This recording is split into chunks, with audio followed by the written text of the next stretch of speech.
In my time here on YouTube, I've made 4 videos covering horrifying incidents that happen live, and these incidents are things that happen with an audience present, but not necessarily on camera. This is not that. This is an Iceberg video going over deaths that did all happen on camera. The categories are homicide/execution, failed stunts, natural causes, animal attacks, accidents, and of course that one cause starting with S that we aren't allowed to say. This Iceberg was made by Gorehound over on Reddit, by the way, and just like the evil YouTuber's Iceberg, this will be in 2 parts. Here's the Deaths Caught on Camera Iceberg, Part 1.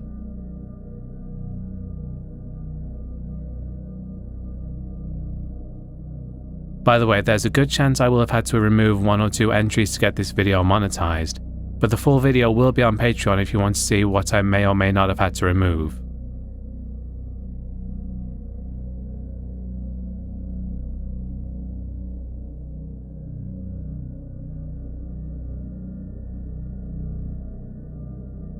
Well, I suppose it only makes sense to start things off with the most infamous on-camera death ever. You don't need me to tell you who President John F. Kennedy is, let's be honest. Let's just get into why he's on here. John F. Kennedy traveled to Dallas, Texas on November 22, 1963, as part of a 2-day political tour aimed at building support for his 1964 re-election campaign and healing a rift in the Texas Democratic Party. That day at noon, the President and First Lady Jacqueline Kennedy rode through downtown Dallas in an open-top limousine, heading to a lunch where Kennedy was scheduled to speak. Thousands of spectators lined the streets as the motorcade made its way toward the Dallas Trade Mart venue, giving the trip a hopeful public atmosphere. Shortly after 12:30 p.m., as the presidential motorcade passed through Dealey Plaza, multiple gunshots were fired from a 6th-floor window of the Texas School Book Depository. President Kennedy was struck by 2 bullets, one that entered through his upper back and exited via his throat, and a second fatal shot that hit the back of his head. The head wound in particular was catastrophic. This attack was captured in its entirety on an 8mm film by a bystander, Abraham Zapruder. In that silent footage, we can see the exact moment the fatal bullet struck the president's head. In the immediate aftermath, the limousine lurched forward and sped toward Parkland Memorial Hospital.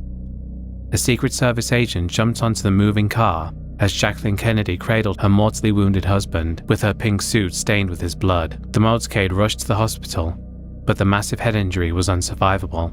About 30 minutes after the shooting, at 1 p.m., John F. Kennedy was officially pronounced dead. From Dallas, Texas, the flash, apparently official, President Kennedy died at 1 p.m. Central Standard Time, 2 o'clock Eastern Standard Time, some 38 minutes ago.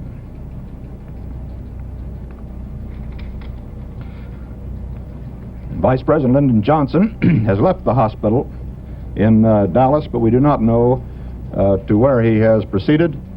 Presumably, he will be taking the oath of office shortly and become the 36th President of the United States.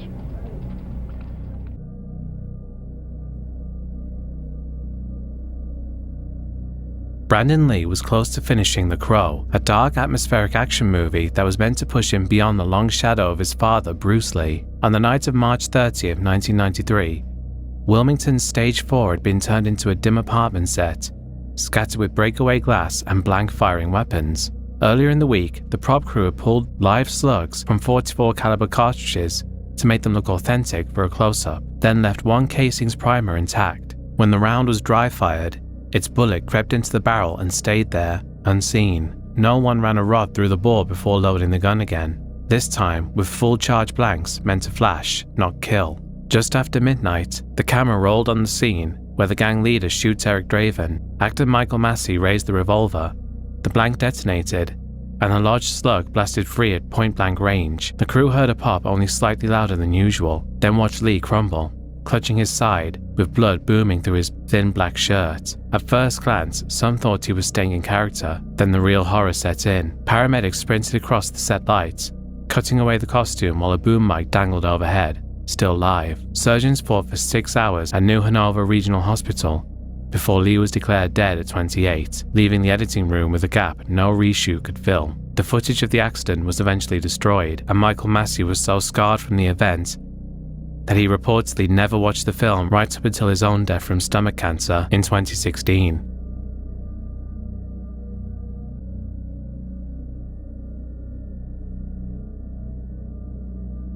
Tommy Cooper was a British comedian and magician, best known for his chaotic stage persona, botched magic tricks, and a trademark red fez. At 6'4", with a lumbering presence, he had audiences roaring with laughter at his bumbling routines and corny one-liners. But by the early 1980s, years of heavy drinking and chain smoking had taken a serious toll on his health. He reportedly smoked up to 40 cigars a day and had already suffered a heart attack on stage in 1977. Even so, Cooper struggled to cut back on his habits, and by 1984, the 63-year-old entertainer was in frail shape. In fact, when he arrived at London's Her Majesty's Theatre for a TV performance on April 15, 1984, staff noticed he looked especially weak. They even set up a makeshift dressing room backstage so he wouldn't have to climb any stairs. That evening, Cooper took to the stage on the variety special Live from Her Majesty's, broadcast live to a theatre full of fans and millions of viewers at home. Partway through his act, a jumble of magic tricks and gags, Cooper suddenly collapsed onto the floor. At first, everyone assumed it was just another one of his comic pratfalls. His assistant smiled as he hit the ground, and the audience laughed, unaware that he was actually suffering a massive heart attack. Cooper fell backward against the stage curtains, and one eyewitness recalled seeing his legs twitching slightly as he lay on the floor. The crowd was still chuckling, thinking it was all part of the act. For several seconds, TV cameras kept rolling on the unsettling scene, before the director finally cut to an unscheduled commercial break. Afterwards, the program continued. Rather than alert the audience to the emergency, the producers sent out the next performers and carried on as if nothing was wrong. Comedians Les Dennis and Dustin Gee went on to do their routine in front of the closed curtain, while just behind them, Cooper was being frantically treated by stagehands and a doctor. They later admitted as they performed they could hear the thud of CPR chest compressions and groans from behind the curtain. Other acts followed, even a musical number, all taking place mere feet from where Cooper collapsed out of sight. Meanwhile, paramedics were trying to revive the fallen comedian. Cooper was finally taken by ambulance to the Westminster Hospital, but he never regained consciousness. He was pronounced dead later that night at the age of 63.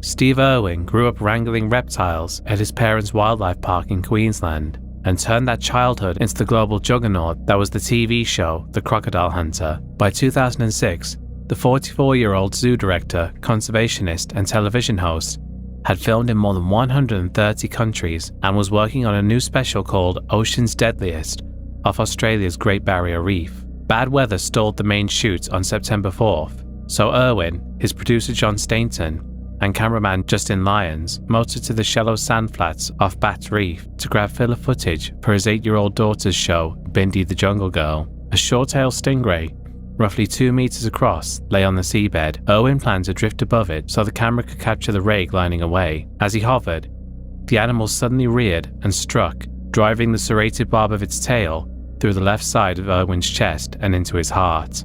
Lyons kept rolling.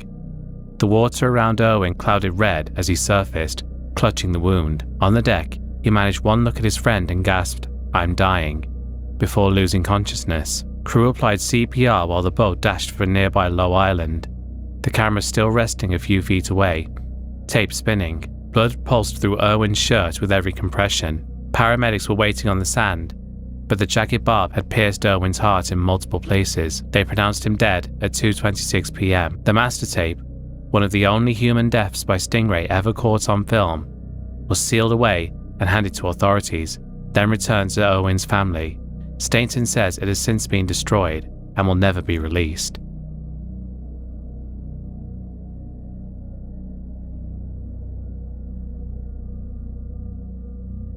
Dale Earnhardt Sr. was a renowned NASCAR driver with 7 Winston Cup championships. Known as the Intimidator for his aggressive driving style, Earnhardt had become a racing icon by the time of the 2001 Daytona 500.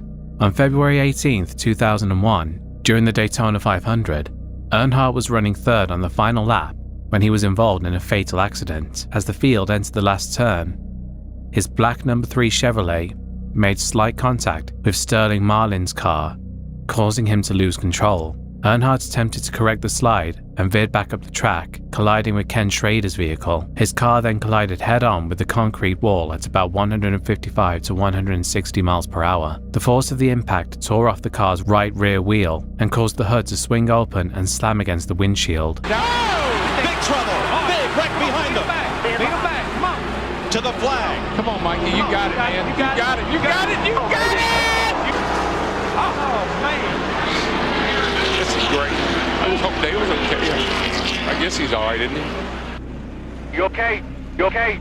Both cars slid down into the infield grass and came to a stop. Schrader immediately ran to check on Earnhardt. Finding him unresponsive, he pulled down Earnhardt's window net and urgently signaled for medics. Schrader described what he saw only in vague terms, saying, quote, "It don't look good." Years later, he admitted that when he looked inside the wrecked car, he knew instantly that Earnhardt was dead.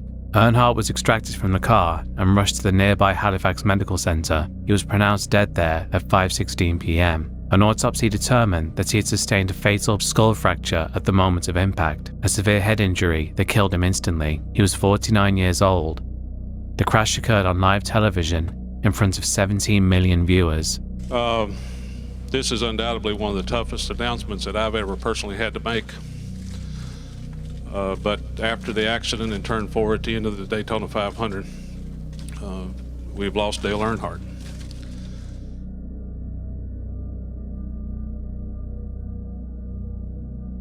Jesse Onfray, better known as XXX Tentacion, moved from posting raw tracks on SoundCloud to topping the Billboard 200 with his 2018 album Question Mark, while still facing assault charges and public brawls that made him as notorious as he was popular. On June 18, 2018, he left his home in Parkland, Florida, with $50,000 in cash, planning to pick out a new motorcycle at Riva Motorsports in nearby Deerfield Beach. Security cameras inside the showroom caught him browsing bikes while two men loitered behind him, then slipped outside to a rented black Dodge Journey, waiting at the curb. At 3:56 p.m., Onfray climbed into his BMW and rolled toward the exit. The SUV swerved in front, boxing him in. Two gunmen jumped out, rifles raised. A struggle through the driver's window lasted barely 40 seconds. One man yanked at his diamond chain, while the other fired a short-barreled rifle, 3 rounds punching into Onfray's neck and torso. They ripped a Louis Vuitton bag stuffed with cash off the passenger seat and sped away. The ambush played out in full view of the dealership's exterior camera,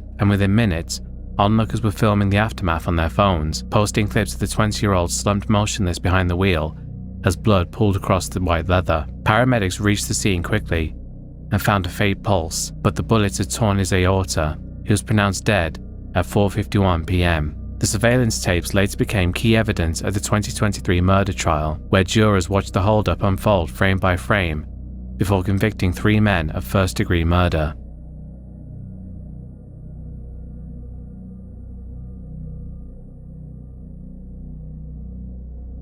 Saddam Hussein led Iraq as president from 1979 until 2003. He was overthrown after a US-led invasion and went into hiding, but was captured by American forces in December 2003. In November 2006, an Iraqi tribunal convicted Saddam of crimes against humanity for ordering the killing of 148 Shiite villagers in Dujail in 1982, following an assassination attempt against him. The former president was sentenced to death by hanging as a result of this conviction. The execution took place just before dawn on December 30, 2006, at an Iraqi military base in Baghdad. Iraqi state television released official footage showing Saddam being escorted to the gallows and a noose placed around his neck. He appeared calm and refused to wear a hood over his head as the noose was fitted. The official video stopped before the actual hanging, but a cell phone recording by a witness captured what happened next. In the leaked video, several onlookers can be heard taunting Saddam, shouting insults and chanting the name of Shiite cleric Muqtada al-Sadr. Saddam, still composed,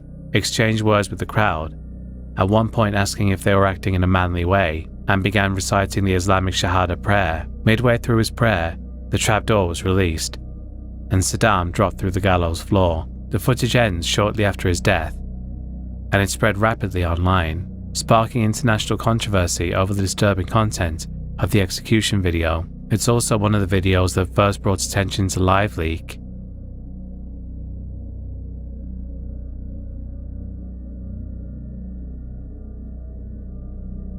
Jeffrey Paul Doucette was a 25-year-old karate instructor from Port Arthur, Texas, who moved to Baton Rouge, Louisiana in 1983 and quickly became a fixture at local dojos. He zeroed in on one pupil, 11-year-old Jody Plauché, grooming the boy with after-class drives and sleepovers no one thought to question. On February 14, 1984, he drove Jody across the country to a motel in Anaheim, California, dyed the child's hair, and spent the next 10 days on the run before an FBI Trace for Collect call led agents to room 38. Doucette was arrested without a struggle and booked as a fugitive awaiting extradition to Louisiana. Later on March 16, 1984, police escorted him, shackled, through Baton Rouge Metropolitan Airport. A WBRZ news crew was filming the perp walk. Opposite their tripod stood Jody's father, Gary Plauché, wearing a baseball cap and talking into a payphone receiver. As Doucette passed, Plauché turned around, raised a .38 special revolver, and fired once into the right side of Doucette's head. All of this occurred on camera.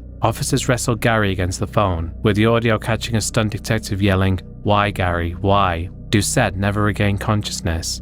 Surgeons at OK Long Memorial removed fragments of the shattered slug, but could not hold the swelling in his brain. He was pronounced dead early the next morning, March 17, 1984.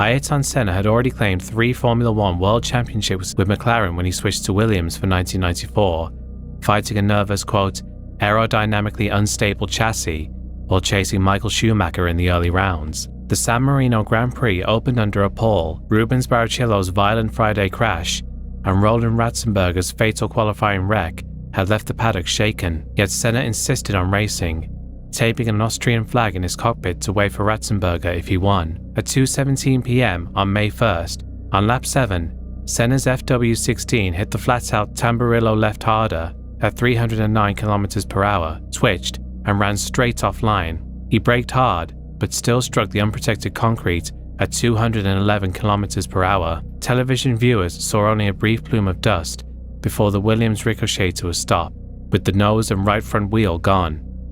For 10 seconds, the cockpit was motionless, then his head lifted fractionally and fell, the last sign of life. The impact catapulted the wheel assembly into the cockpit, a suspension arm piercing the bell visor just above Senna's right eye and shattering his skull, but scans confirmed massive brain trauma. After 2 cardiac arrests, doctors declared Senna dead at 6:40 p.m., drawing the darkest weekend in modern Grand Prix racing to a close.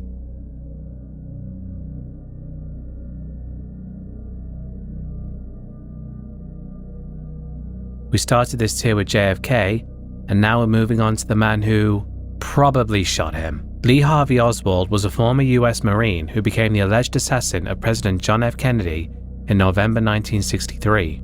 Kennedy was fatally shot on November 22, 1963 in Dallas, and Oswald was arrested later that day after allegedly killing a Dallas police officer, J.D. Tibbett, while fleeing the scene. He was charged with both murders and interrogated for 2 days at Dallas Police Headquarters. Oswald denied any involvement in Kennedy's assassination, calling himself a, quote, patsy, and insisting he hadn't shot anyone. On the morning of November 24, 1963, just 2 days after JFK's assassination, Oswald was being led through the basement of Dallas Police Headquarters for a jail transfer. A crowd of police and reporters were present, with live TV cameras rolling. As Oswald walked into the basement garage, Jack Ruby, a local nightclub owner, suddenly stepped forward from the crowd and fired a single .38 caliber revolver shot into Oswald's abdomen at point-blank range. The attack was captured on live television, with millions of viewers watching at home. Oswald doubled over and collapsed to the concrete floor as detectives tackled and disarmed Ruby, every moment broadcast live. Mortally wounded, Oswald was rushed to the Parkland Memorial Hospital. Doctors attempted to save him, but he was pronounced dead about an hour later, in an operating room only 2 feet away from where President Kennedy had died 2 days before.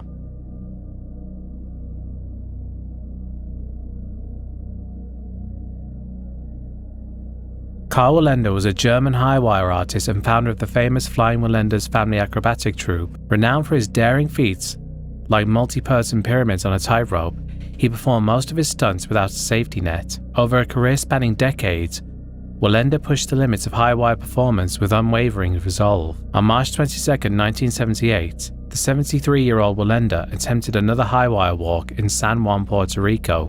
The stunt was a promotional event for a circus show he was headlining with his granddaughter, and it required him to cross a cable strung between two 10-story hotel towers about 120 feet above the ground. As usual, no safety net was in place. Strong ocean winds were gusting that day, but Walenda, who had helped rig the wire himself, appeared unconcerned by the conditions as he started his walk between the towers. A sudden gust of wind made the wire sway and caused Walenda to lose his balance. In front of hundreds of spectators below, he crouched down on the wire and gripped it with one hand, trying to steady himself while still holding his long balancing pole in the other. Walenda struggled in the precarious position, attempting to regain stability on the swaying cable. Unfortunately, he could not re-establish his balance. Moments later, Walenda lost his grip and fell from the wire, plummeting approximately 10 stories to the ground. Still clutching his pole, Walenda struck a parked taxi on the way down before hitting the pavement. The fatal fall was captured on live video as the local TV crew was broadcasting the event in real time. He was rushed to a nearby hospital, but his injuries were unsurvivable. Walenda was pronounced dead shortly after the fall.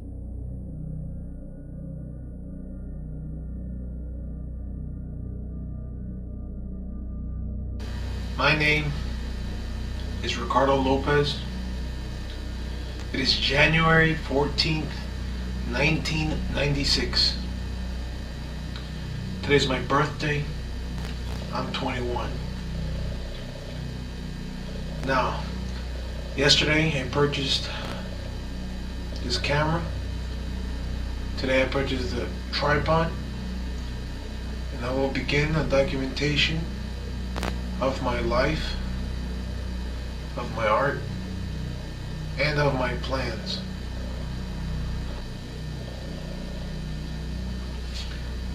Do you want to see something funny? I'm going to show you who I am.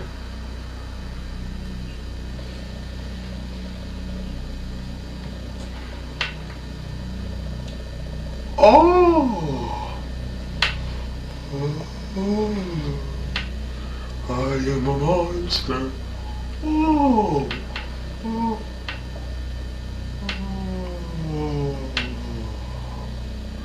Can you see me smiling at you? Ricardo Lopez grew up an introverted Uruguayan American in suburban Georgia, working odd exterminator jobs and filling his time with elaborate fantasies. By 1996, a new fixation on Icelandic singer Björk had eclipsed everything else. He wrote her adoring letters, then poured his frustration into an 803-page diary, and more than 20 hours of video monologues that chart an accelerating slide into delusion and self-loathing. When tabloids revealed Björk's brief romance with British musician Goldie, Lopez's idol worship turned into racist fury. Look at this beautiful face. This cute, innocent, sweet and shy thing. Whoa.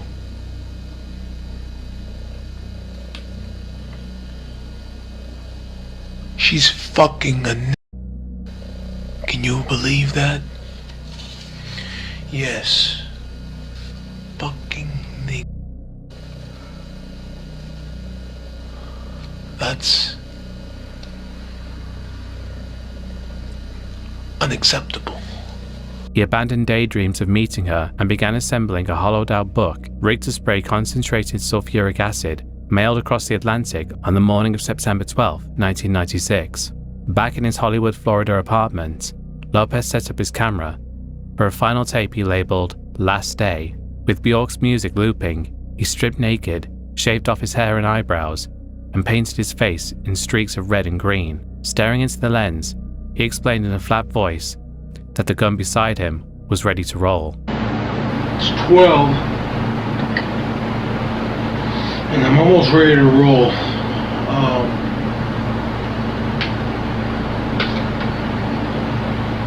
I'm not nervous at all, actually. I'm gonna write some things for the FBI. I'm gonna start painting that thing now.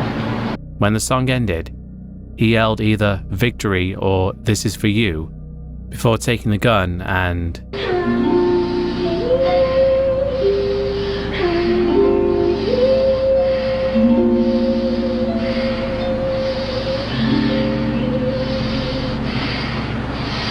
Picture you!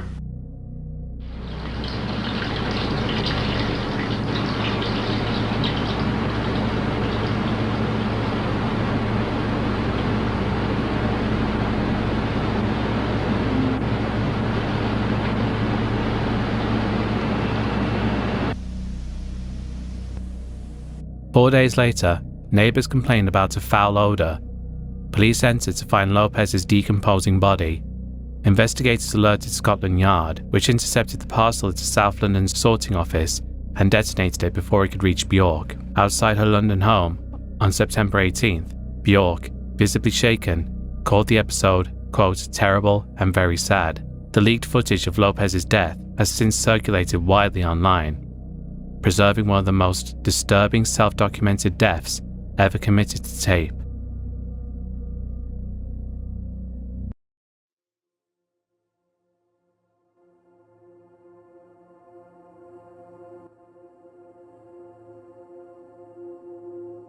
Nguyen Van Lem, known among his comrades as Bao Lop, grew up in the Mekong Delta and spent his adult life embedded in a Viet Cong's covert network around Saigon. By the start of the Tet Offensive in early 1968, he was reportedly commanding a small revenge squad, hunting South Vietnamese officers and their families inside the city's labyrinth of alleys. In the chaotic pre-dawn hours of February 1st, his unit slipped into a police major's home. By the time they fled, the officer, his wife, their 6 children, and the officer's elderly mother lay dead. Saigon erupted in street-to-street firefights.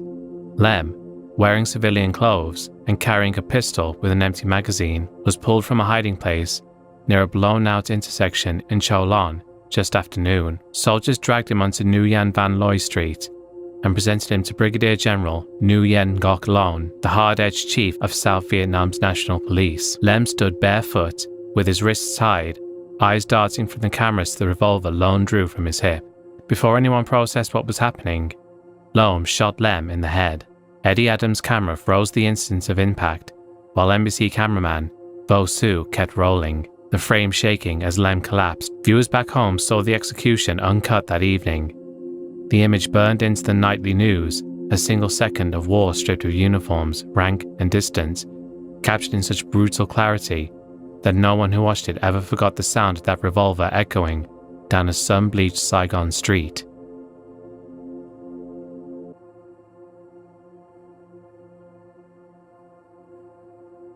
Donald Campbell spent his childhood listening to his father, Sir Malcolm Campbell, describe the rush of speed records and the way a machine could feel alive when a throttle stayed wide open. After the war, he inherited both the family name and its obsession, pouring everything, money, engineering favors, even his marriage, into Bluebird K-7, a cobalt blue hydroplane powered by a second-hand jet engine.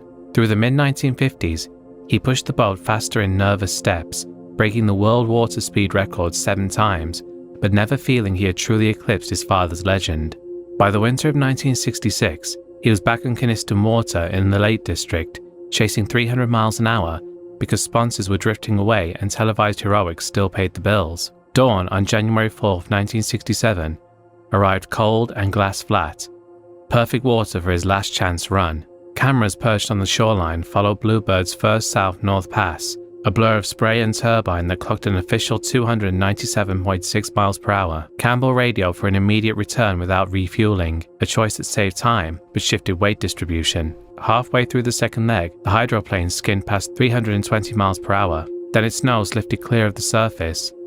On film, the hull seems to pause mid-air, sunlight flashing off the underside before it somersaults, shattering in an eruption of white plume and blue shards. A final radio fragment crackles, quote, "I can't see much, I'm getting a lot of bloody row," and then only wind across the water.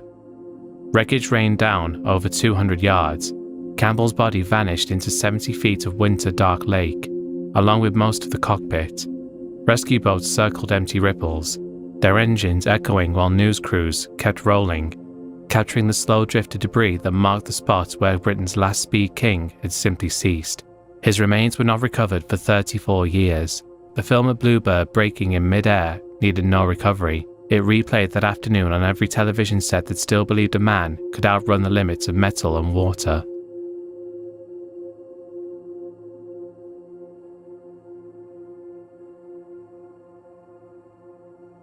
Dawn Brancho decided she wanted to work with killer whales after a family trip to SeaWorld when she was 9.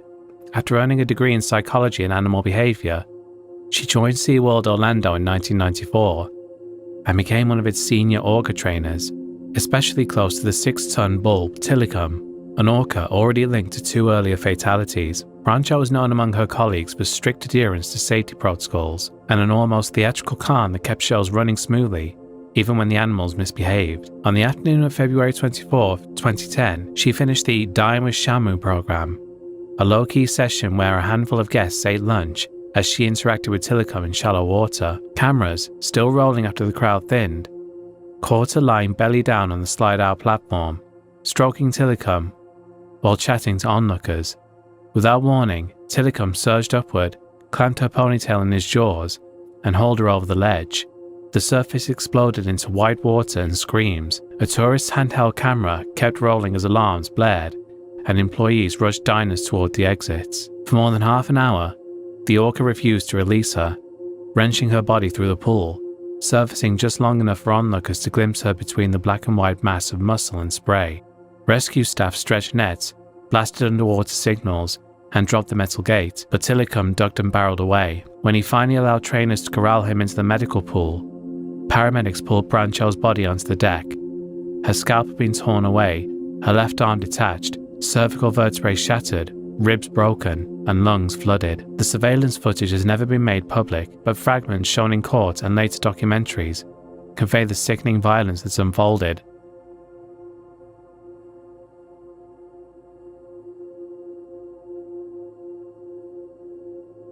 Daniel Victor Jones was a 40-year-old hotel maintenance man from Long Beach, California, who spent most evenings in a cramped bungalow editing home movies of his dog, Gladys. In early 1998, he learned he was HIV positive, and weeks later, that a stubborn neck mass was cancer. Convinced his HMO was stonewalling treatment, he recorded a furious videotape on the morning of April 30th, packed the cassette, cans of gasoline, a shotgun, and Gladys into his pickup and headed for the tangle of ramps where the Harbor and Century freeways cross South Los Angeles. Just after 3 in the afternoon, he parked on the elevated connector, blocking traffic in both directions. He unfurled a hand-painted banner saying, quote, "HMOs are in it for the money. Live free, love safe, or die." Weighted it with the water jug and fired a shot over the railing to keep cruisers at a distance. News helicopters orbiting overhead fed the standoff live to every major Los Angeles station. Drivers abandoned their cars below. Viewers at home saw the lone figure pacing the concrete ribbon, the dog yelping inside the car. After 40 restless minutes, Jones splashed gasoline over the seats and struck a match. Flames flashed through the cabin. Cameras kept a tight frame as he climbed back to the truck, pulled out the shotgun, and, still in full view, did what he'd intended to do this whole time. At 3:50 p.m., the cameras caught the horrifying image of Daniel turning the gun on himself, the image lingering for a breath before directors finally cut away. Troopers in hazmat suits retrieved the cassettes from the smoldering wreck and also found the scorched remains of Daniel's dog, Gladys. There's an old chestnut in local television news: if it bleeds, it leads, which is a rather direct way of saying the public seems to have a never-ending appetite for crime and violence. Last week in Los Angeles, a man parked his truck on a bridge connecting 2 freeways and fired some shots. At least 8 local stations did what they always do, sent news helicopters to the scene and broke in with live coverage of the event. There, on live television, with some stations interrupting children's programs, the man killed himself. Howard Rosenberg, TV critic for the Los Angeles Times, dismissed the flood of apologies from anchors and management.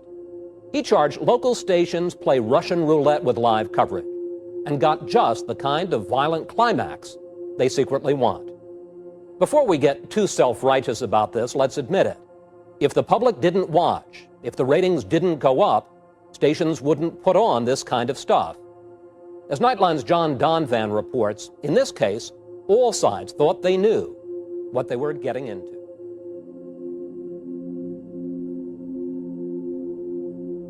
Darrell Edward Lunsford was 49, a longtime county constable who split his days between night patrol on US 59 and running a small garage in Garrison, Texas. Around 1:20 a.m. on January 23, 1991, his cruiser's dash-mounted camera began recording as he pulled over an Oldsmobile Cutlass with main plates. The tape later showed polite conversation with 3 occupants, brothers Valdemar and Ronaldo Villarreal, and their friend Jesus Sombrano. Then Lunsford's request to inspect the trunk. When the lid came up, he saw tightly wrapped bundles of marijuana. Before he could move, Valdemar stepped out. The footage captured both brothers closing in, knocking Lunsford off balance and forcing him to the ground on the shoulder. In the struggle, they wrestled away his .357 Magnum service revolver. A single shot, partly muffled by the men's bodies, ended the fight.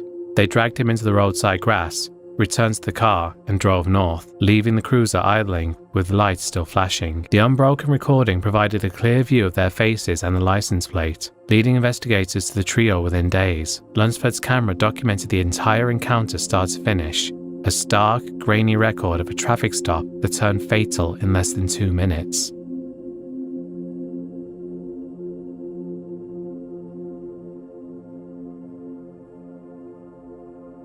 Jun Li was a 33-year-old Chinese national from Wuhan who had come to Canada in 2010 to study computer engineering at Concordia University in Montreal. By 2012, he was working part-time while pursuing his degree. Shortly before his death, Lin's long-term relationship ended, and he began meeting new people online. On May 24, 2012, he answered a Craigslist ad offering a private bondage roleplay session. The ad had been placed by a man named Luca Rocco Magnotta, a Montreal resident. That evening, surveillance cameras recorded Lin arriving at Magnotta's apartment building with Magnotta himself. Lin was never seen alive again. Later that night, he was brutally killed. The following day, an 11-minute video titled "One Lunatic, One Ice Pick" was uploaded online. The footage is deeply unsettling. It shows Lin tied naked to a bed frame as Magnotta stabs him repeatedly with what appears to be an ice pick, later identified as a screwdriver, and a kitchen knife. The film then cuts to Lin's body being carved apart. Magnotta is seen methodically slicing chunks of flesh from a corpse with a knife and fork. In one especially chilling scene, a small black puppy appears and licks the victim's exposed torso. All the while, the New Order song, True Faith, plays on a loop in the background. A medical examination later confirmed that Lin had been stabbed about 55 times and his throat deeply cut. Investigators concluded he almost certainly bled to death before much of the mutilation was filmed. In the days that followed, grim evidence of Lin's fate emerged. A janitor discovered Lin's headless torso in a suitcase behind Magnotta's apartment building. Mailroom staff intercepted parcels sent to Ottawa offices containing Lin's severed left hand and foot. These grisly findings, together with the murder video, left no doubt about what happened to Jun Li. Magnotta fled Canada, but was soon arrested in Berlin. In December 2014, a jury convicted him of first-degree murder, and he received a life sentence.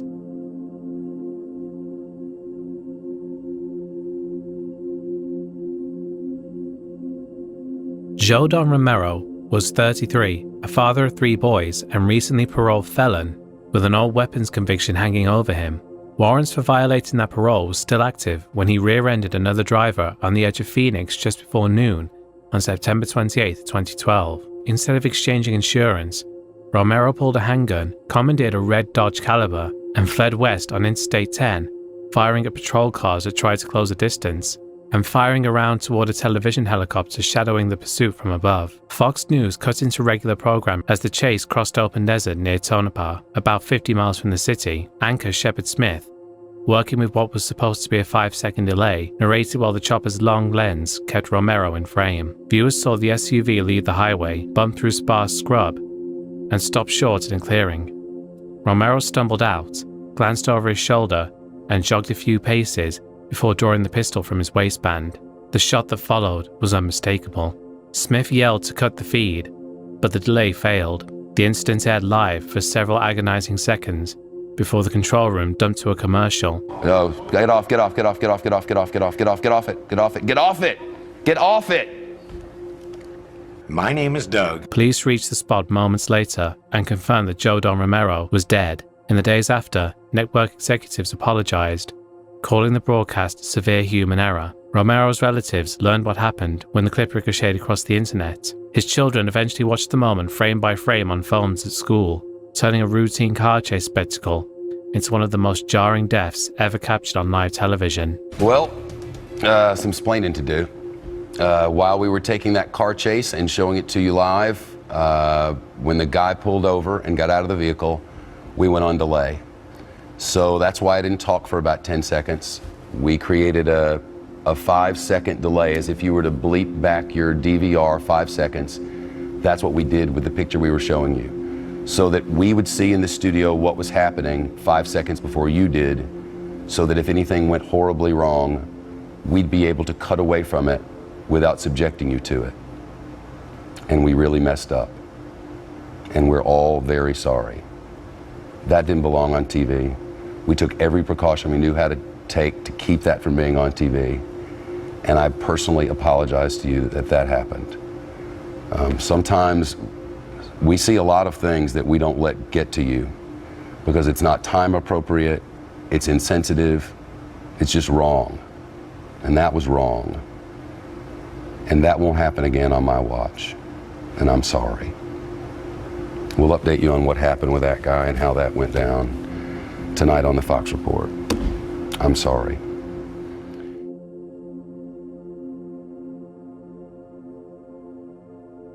Gleb Koroblev was born in Moscow in 2001, and by the time he turned 18, had just begun university. Friends remembered him as quiet and oddly formal, more comfortable online than in lecture halls. Some said he complained of a worsening heart condition.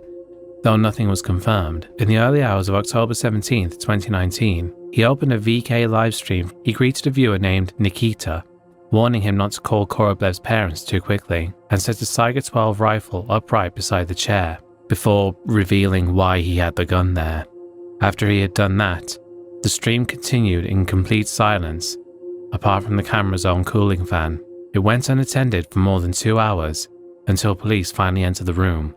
A Gore site re-upload titled 1444 spread within hours, clocking more than 150,000 views on YouTube before it was removed, but not before countless mirrors appeared across Telegram, TikTok, and Discord. The plain 1-minute clip, the last words, and the vacant hum that followed what Koroblev did, turned him into an unintentional fixture of internet folklore, and placed his death among the most replayed suicides ever captured on camera.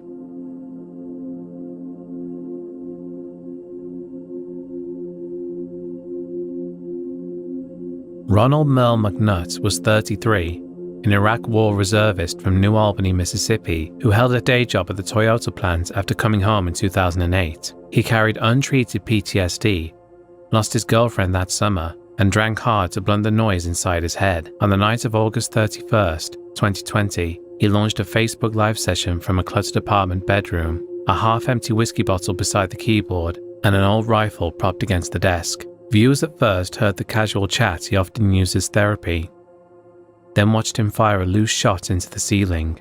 Friends spam reported the feed while police took positions outside, but the stream stayed up. McNutt's phone rang over and over. The final line came from his ex. When the line went dead, he looked into the webcam and said, "Hey guys, I guess that's it," and then sadly did what everyone knew he was going to do. Officers waited until the echo faded before entering. By then, the feed had been live nearly 2 hours. Facebook finally cut it, but not before hundreds of viewers captured screen recordings. In the next 48 hours, the clips slipped onto TikTok, Twitter, and YouTube, sometimes hidden behind cat videos, sometimes looped for shock value, igniting a scramble that the platforms have never really fully contained.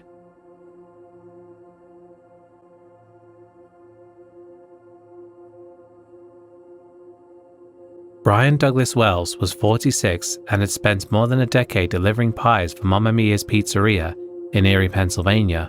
Regulars knew him as mild and punctual, content to work the late shift, smoke a little, and tinker with crossword puzzles during lulls. On the afternoon of August 28, 2003, the shop dispatched him to a TV tower access road at the city's edge. Investigators later said he met conspirators there who locked a metal collar bomb around his neck, gave him a shotgun disguised as a cane, and handed him 9 pages of scavenger hunt instructions. At 2:30 p.m., bank cameras captured Wells stepping into a PNC branch on Peach Street. He sucked a lollipop while sliding a note that demanded $250,000 and warned the collar would explode in 15 minutes. The teller managed only $8,702. Minutes later, troopers stopped his Geo Metro in a strip mall lot. News crews reached the scene before the bomb squad. Videos show Wells sitting cross-legged on the pavement, wrists cuffed, the grey collar resting against his collarbones. He told officers it was counting down and asked if anyone could remove it. At 3:18, the mechanism whirred, 3 rapid beeps sounded, and a dull blast tore a hole through his chest, knocking him flat. Troopers kept their distance as bits of plastic and metal clinked off patrol cars. The cameras remained fixed on the motionless body. Over the next few years, the FBI traced the device, the handwritten clues, and the tower rendezvous to a ring led by Marjorie Deal Armstrong and William Rothstein. Courts eventually decided Wells had agreed to rob the bank, believing the bomb was a prop, yet even his accomplices admitted no one told him it would actually detonate.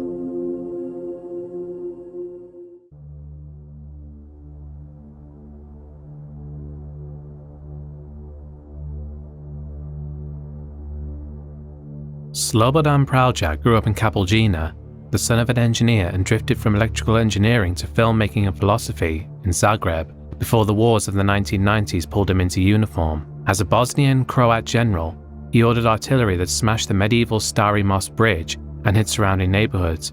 Prosecutors tied civilian deaths and forced expulsions to his command. The International Criminal Tribunal for the former Yugoslavia sentenced him to 20 years in 2013, though he insisted the court had distorted his role. On November 29, 2017, the appeals chamber in The Hague delivered its judgment while cameras streamed live. When the judges upheld the conviction, Praljak rose, said, quote, "I am not a war criminal," lifted a pocket-sized brown vial. For a moment, no one moved, and he collapsed into his chair. The microphone caught him muttering that he had taken poison. The presiding judge froze, ordered the curtains drawn, and medics rushed in as the feed cut to a blank screen. He reached HMT hospital within minutes, but potassium cyanide had already stopped his heart and lungs. Physicians pronounced him dead just after 2:30 p.m., 72 years old. An inquiry later confirmed the vial contained cyanide, and struggled to explain how a defendant in one of the world's most heavily guarded courtrooms had smuggled a lethal dose to turn a verdict in his final televised act.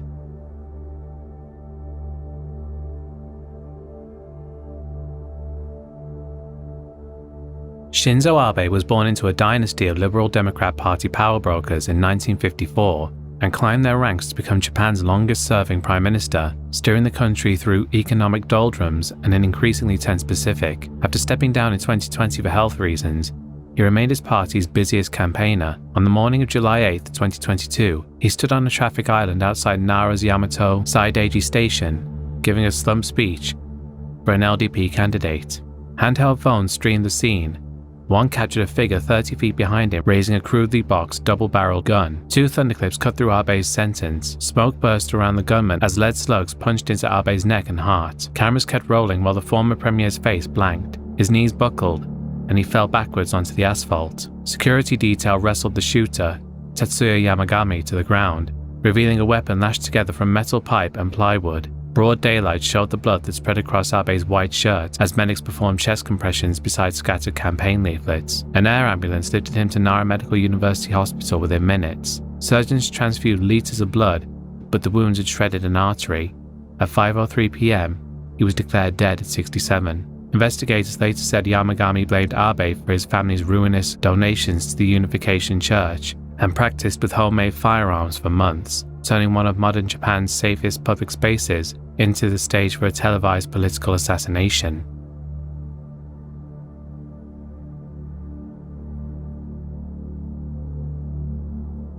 Joe Burris grew up in Fresno dreaming of eclipsing Houdini, but worked mostly as a birthday party magician and part-time painter. After a stint in rehab, he rebranded himself Amazing Joe, telling reporters that spectacular escapes would put his name beside the greats. On Halloween night 1990, he set up his most ambitious stunt in the parking lot of Blackbeard's Family Fun Center.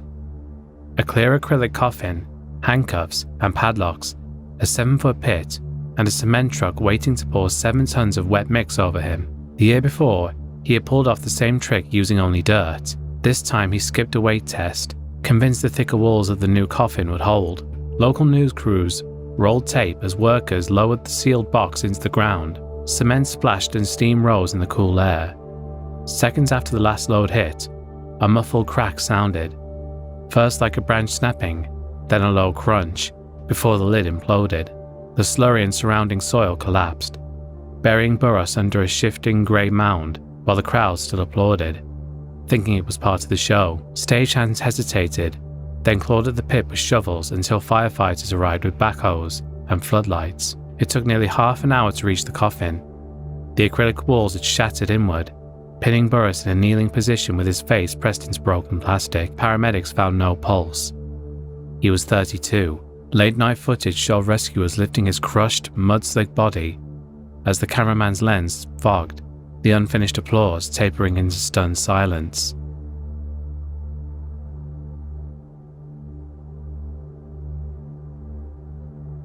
Franco Scolio was a veteran Italian football coach and manager. Over a long career, he led clubs such as Genoa, Regina, and Messina, and even managed national teams like Tunisia and Libya. In later years, he became a familiar face on Italian sports television, working as a popular commentator on local Genoa area football programs. On the evening of October 3, 2005, Scolio was a guest on a live sports talk show broadcast by Primo Canale, a regional Genoese TV station. The program featured a telephone call-in with Enrico Preziosi, the president of Genoa CFC. The discussion was spirited and at times heated, but remained civil. During the debate, after making a point to Preziosi, Scolio suddenly lost consciousness. He slumped in his chair as viewers watched live on TV. Studio cameras captured the moment in real time. Producers immediately cut the broadcast and summoned emergency medics. Paramedics worked urgently to revive Scolio, but he could not be resuscitated. He was later pronounced dead at the studio. Authorities said he suffered a fatal heart attack during the broadcast. Scolio was 64 years old.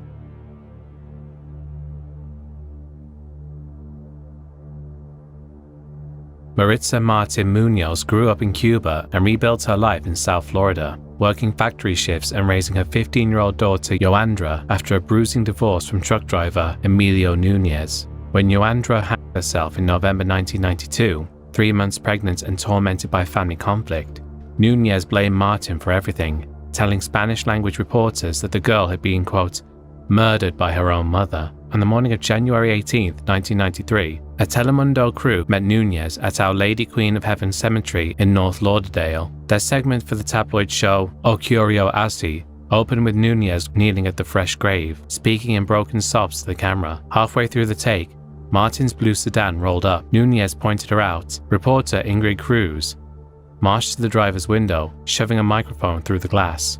Martin stayed silent, wrote Nunez's license plate in a small notebook, and started toward the headstone, eyes fixed on the grass. Nunez disappeared behind his SUV, returned seconds later clutching a 9mm semi-automatic, and fired point blank into the back of Martin's skull. The camera jerked, but never stopped recording, and Martin crumpled face first into the gravel as 5 more rounds tore through her sweater. The tape caught Nunez sprinting towards his SUV and fishtailing out of the cemetery, while wind rattled the microphone. Paramedics pronounced Martin dead beside the grave she shared with her daughter. She was 33 and left an 18-month-old son. Nunez fled across state lines, was arrested on a Texas bus 3 days later, and in 2000, a Broward County judge sentenced him to life with the possibility of parole after 25 years. The raw footage surfaced in shock documentaries and still circulates.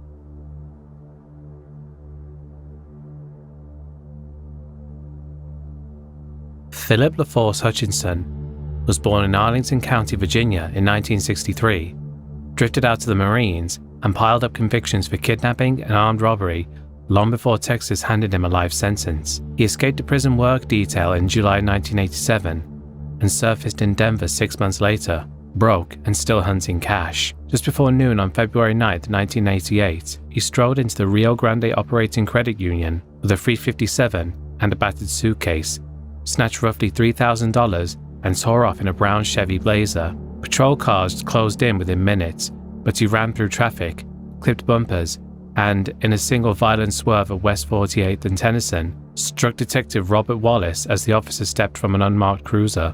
Wallace died where he landed, his body thrown the length of a half football field, while a KCNC-TV helicopter happened to be overhead filming highway construction. The chopper crew, pilot Mike Silver and cameraman Jim Stair, latched onto the fleeing Blazer, broadcasting every turn. When Hutchinson crashed into a tree, he bolted on foot, fired at a mother's car, and hijacked 73-year-old John Norienti's pickup. With police radios still guessing his location, Silver dropped the helicopter under power lines and planted it nose to grill in front of the truck. The blades whipped dust around the windshield, Hutchinson aimed his gun toward the cockpit, then spun back toward officers racing in. A cruiser rammed the pickup's wheel. Officers flanked the door, and a tight volley of shots punched the cab. The helicopter's camera rolled as Hutchinson's head sagged, and Laurienti was dragged to safety, unhurt. Hutchinson died on the pavement at 24. The suitcase money scattered across the road, while the live feed cut back to the studio in stunned silence.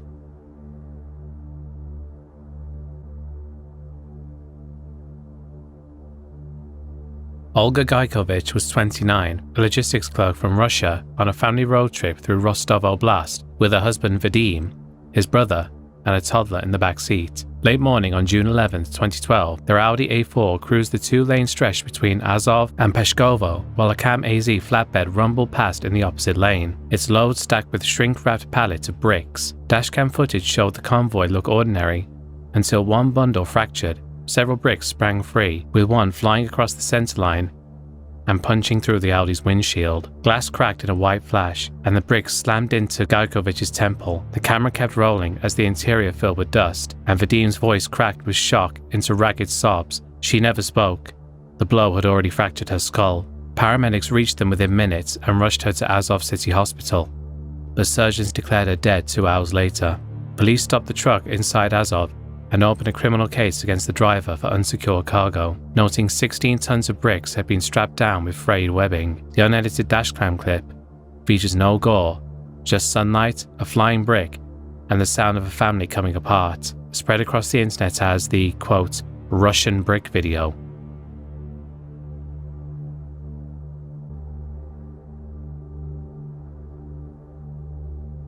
Kim Jong-nam, born in 1971, as Kim Jong-il's first son, spent his adult life adrift between Beijing, Macau, and Singapore after a 2001 arrest with a fake passport cost him his place as heir to North Korea's throne. He financed the limbo with casino nights and occasional interviews that mocked his half-brother, Kim Jong-un, living under loose Chinese protection and traveling on the alias Kim Chol. Shortly before 9 a.m. on February 13, 2017, he walked into Kuala Lumpur International Airport's low-cost terminal, a backpack over one shoulder and an AirAsia boarding pass to Macau in his pocket.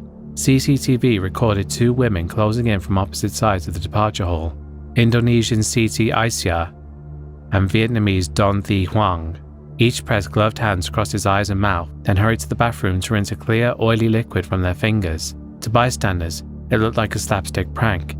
To Kim, it felt like acid burning through his eyelids. He stumbled to the check-in desk, gestured at his face, and whispered that someone had sprayed liquid on him. Security escorts caught his collapse on another camera, sweat beading, pupils pinpointing, limbs shaking as VX nerve agents shut down his muscles one by one. Medics wheeled him through customs, but the toxin had already paralyzed his diaphragm. At Putrajaya Hospital, less than 20 minutes after arrival, age 45, forensic teams found VX traces on both women's clothes and on the wipes they tossed into the restroom bin. The silent airport footage, two casual pats, a dazed stagger, a sudden slide to the floor, became the clearest film ever made of a state-ordered chemical assassination playing out in public daylight.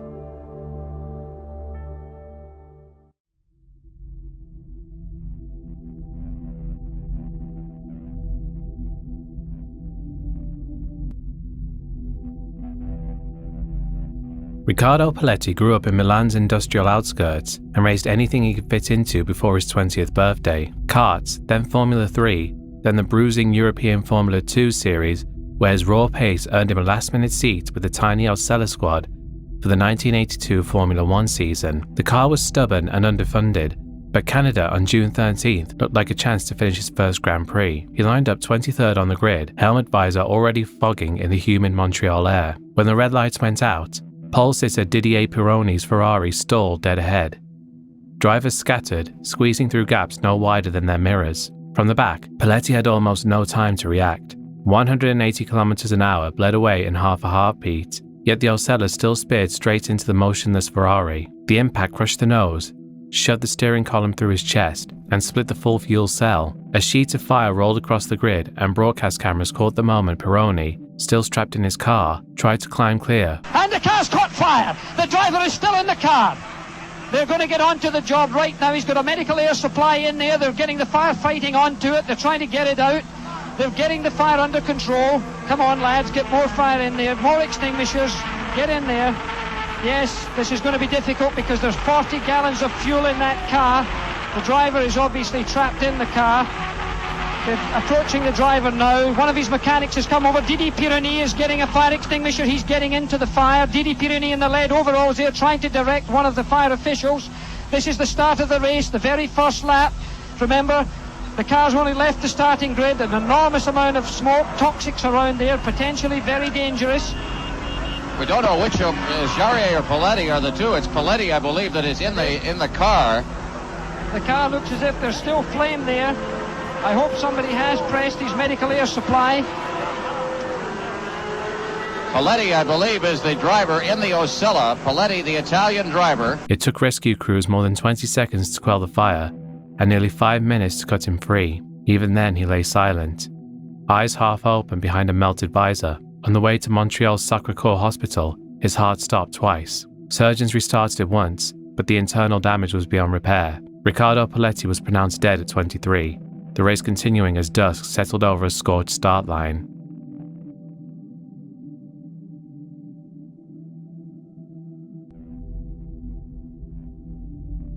Eddie Sachs was a veteran USAC driver known as, quote, the Clown Prince of auto racing. He had started the Indy 500 every year from 1957 through 1964. Even winning the pole position in 1960 and 1961, Sachs was a natural showman. He famously quipped, quote, if you can't win, be spectacular. A fitting motto for a driver of his era. By 1964, he was behind the wheel of a classic front-engine roadster, looking for another strong finish in the 500. On the second lap of the 1964 race, disaster struck. Rookie Dave McDonald's car spun out of control off turn 4 and slammed into the inside wall. The impact tore open the fuel tank. A 45-gallon load of gasoline sprayed onto the hot engine and immediately ignited. A gigantic fireball erupted, sending orange flames and thick black smoke swirling across the track. Eddie Sachs, running close behind, saw an opening on the outside, but McDonald's burning car suddenly blocked his path. Sachs plowed into the broadside of the blazing machine, triggering a second massive explosion. The film of the crash captured Sachs's red roadster slamming into the inferno and bursting into flame. It was instantly fatal. Sachs and McDonald were both killed in the fiery 7-car accident on that lap.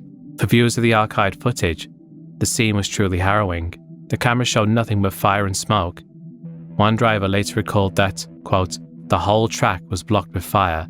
It looked like 10 cars were turning. In the grainy film, Sachs's bright red car could be seen just before the impact, a flash of red in the smoke, and then the moment of explosion. Crews rushed toward the burning wreck, and eventually Sachs' shattered roadster was towed away under a tarp. Those final images, a roaring fireball, an empty track, and broken race cars, was stark and silent, a shocking and unforgettable end to Eddie Sachs' story.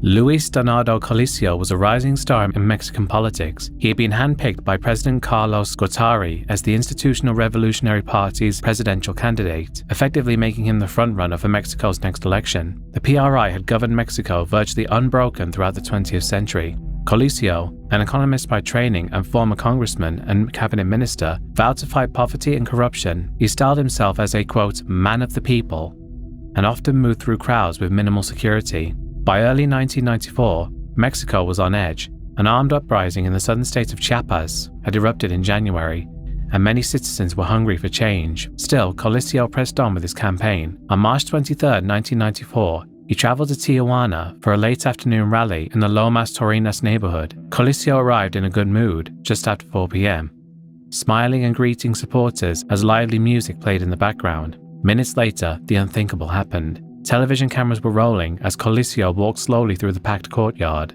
Filmed from behind the crowd, the video clearly showed his moving among the people. Without warning, and almost before anyone realized what was happening, a black pistol suddenly appeared above his right shoulder and fired once. The shot struck Colosio in the head. The cheering erupted into chaos.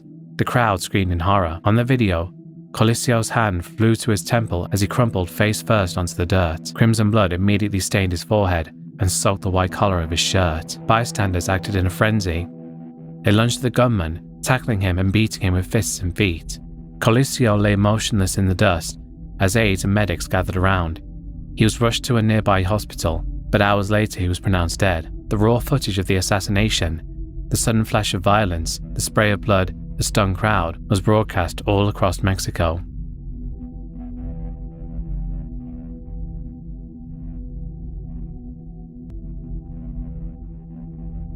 Kevin Whitrick was a 42-year-old British father of two who had recently been struggling with severe depression. In early 2007, he had separated from his wife and was still recovering from a serious car accident. Late on March 21, 2007, Kevin logged into an online insults video chat room on Paltalk. Around 50 strangers were present. Kevin quietly announced that he was going to kill himself. At first, some viewers thought it was a cruel prank. Then Kevin climbed onto a punched a hole in his ceiling, tied a to a beam, and placed it around his. He kicked the chair away, and you can probably guess what happened next. A stunned silence fell in the chat room. Those watching later described how Kevin's face changed during the event. Some viewers began to type please, urging him to come down. A few panicked and tried to identify his home to call the police. Others typed cruel messages and insults. One witness later recounted, quote, "Some of us tried to convince him to step down, but others egged him on, telling him to get on with it." Profanity-laced taunts continued to stream in towards Kevin as the stream went on. Within minutes, somebody contacted emergency services. Officers forced their way into Kevin's flat, but he was pronounced dead at 11:15 p.m. In the aftermath, investigators noted it was Britain's first known suicide broadcast live online. Detectives traced many of the chat room participants and gathered logs, but ultimately no one was charged.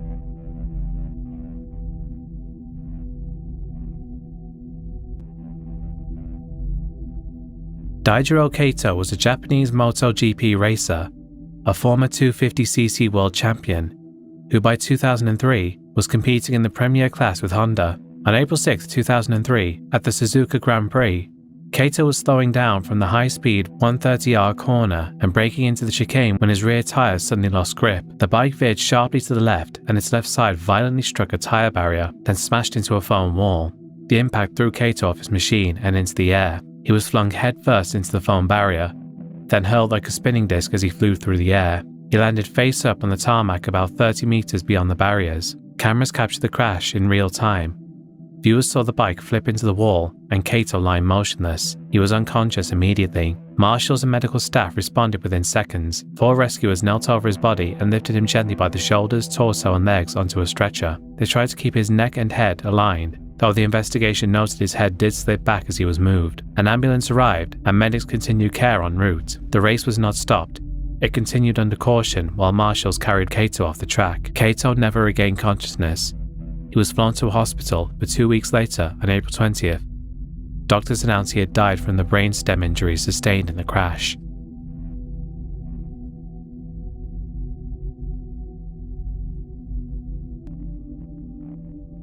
Harry Collinson had been a long-serving planning officer at Derwentwater District Council. On June 20, 1991, he led a council team out to a rural lane near Buttsfield to serve a demolition order on a bungalow that Albert Dryden had built without permission. Collinson was familiar with the site.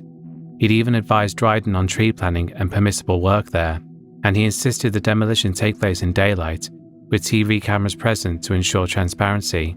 TV crews from BBC and other outlets were on hand to film the confrontation. For a tense moment, the scene remained almost normal. Collinson and his colleagues spoke quietly over the garden fence. At one point, Collinson even asked the camera to zoom in on Dryden's pistol. The camera panned just in time. In that instant, Dryden drew a Webley revolver and pulled the trigger. A single gunshot cracked through the air and Collinson lurched out of view, struck by the bullet. Immediately, the cameraman's image began to shake as officials, journalists and bystanders scrambled for cover. Dryden then climbed over the fence and walked across the yard. 2 more shots rang out into the ditch where Collinson had fallen. Meanwhile, the BBC reporter Tony Belmont and a police constable, Stephen Campbell, were hit as they tried to flee. We were standing watching what was going on. The chief planner was trying to persuade the chap to move out the way and let the digger go in. And then a shot rang out at the chief planner, fell to the ground, and I felt a shot in the arm, and I've clearly been shot here in the arm. I'm now hopefully going to get some medical treatment. policeman was also shot in the buttock here, and the councillor was shot in the chest. The footage is chilling in its darkness. It shows a sunny country lane, shattered by gunfire and panic. Collinson's limp body in the ditch, Belmont clutching his arm, the police officer crumpled on the grass. The gunshots and shouts are captured in real time. In fact, the BBC Look North Evening Bulletin aired the tape that night, meaning thousands of viewers saw the killing unfold. What makes the recording especially disturbing is its immediacy. Collins' calm request for a camera shot of the gun, followed seconds later by the crack of the pistol, and the sudden cascade of terrified voices and running feet.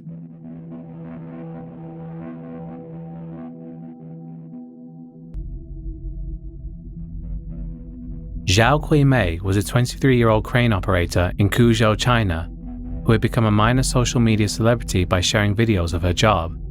A mother of 2 young daughters, she regularly live-streamed from the tower crane she worked on, gaining about 100,000 followers on TikTok. In mid-July 2021, after a day's work was done, Zhao remained atop a nearly 50-meter-tall crane in the western Zhejiang province. Around 5:40 p.m., as co-workers were leaving the site, she began recording a video in the crane's cabin. A few moments later, everything went horribly wrong. According to reports, Zhao missed a step on the crane ladder and began to fall. Her phone was in hand and continued recording as she plummeted. The camera view suddenly jerked. The lens swung from the crane cabin to the open air. Metal girders and parts of the crane spun past the lens in a blur. A brief terrified scream can be heard in the audio. Then, as the phone hit the ground or plunged out of range, the footage abruptly ended. This raw point-of-view footage, recorded by Zhao's own phone, soon circulated online. News outlets in China and abroad reported that viewers saw her final seconds from an unflinching first-person perspective, shaking images of sky and steel, and the sound of her shriek as she fell. The clip went viral on Chinese platforms and was picked up by international media. Viewers found it deeply unsettling because it offered no escape or framing, only the reality of Zhao's last moments.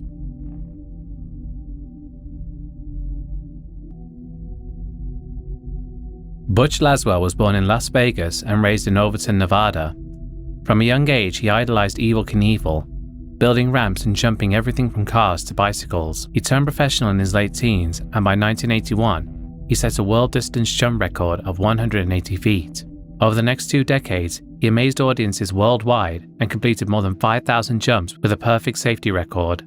On March 10, 1996, Laswell attempted what he planned as the highest jump of his career. Outside the New Oasis Hotel and Casino in Mesquite, Nevada, he raced his Honda CR500 up a 27-foot ramp at roughly 70 miles per hour, soaring over the 38-foot-high pedestrian skywalk bridge above the street. Mid-flight, a sudden gust of wind struck his bike and pushed it off course. Laswell came down several feet left of the intended landing ramp, crashing hard onto the pavement. Witnesses later said he even tried to steer the falling bike away from the crowd as he went down. The crash was caught on multiple cameras filming the event live. The crowd of about 5,000 spectators fell silent, then surged forward as police and medics rushed to the scene. The footage shows the motorcycle flipping and skidding across the asphalt, while Laswell was thrown violently off the bike. He lay motionless on the road as emergency crews worked over him. Laswell was loaded into an ambulance and then flown by helicopter toward a Las Vegas hospital, but his injuries were too severe. He was pronounced dead a short time later during the medevac transport.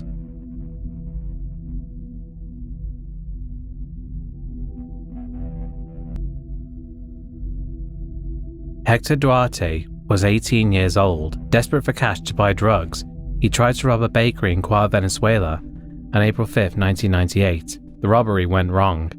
Police shot Duarte in the arm, and he ran into a nearby apartment building and took the residents inside as hostages. Inside that building, Duarte held 44-year-old Nancy Lopez, who was pregnant, at gunpoint, along with members of her family. In panic, he even shot 2 of the hostages. He then emerged onto the street with Nancy, with a pistol pressed to her temple, demanding a getaway car. Police cordoned off the area, and for 7 tense hours, negotiators tried to reach Duarte. Late that afternoon, Duarte was still holding Nancy tightly on the street. Suddenly, a sniper's rifle rang out. Television cameras captured the moment a single bullet hit Duarte in the head. He died instantly. Duarte collapsed at Nancy's feet. Moments later, Nancy Lopez staggered away, and officers rushed to her side while Duarte lay dead on the pavement. Officers later said there had been no choice but to shoot Duarte. Nancy Lopez survived with only minor injuries, and the 2 hostages Duarte had wounded in the building also lived. But the footage itself needed no explanation. It was shown nationwide and even used in crime documentaries.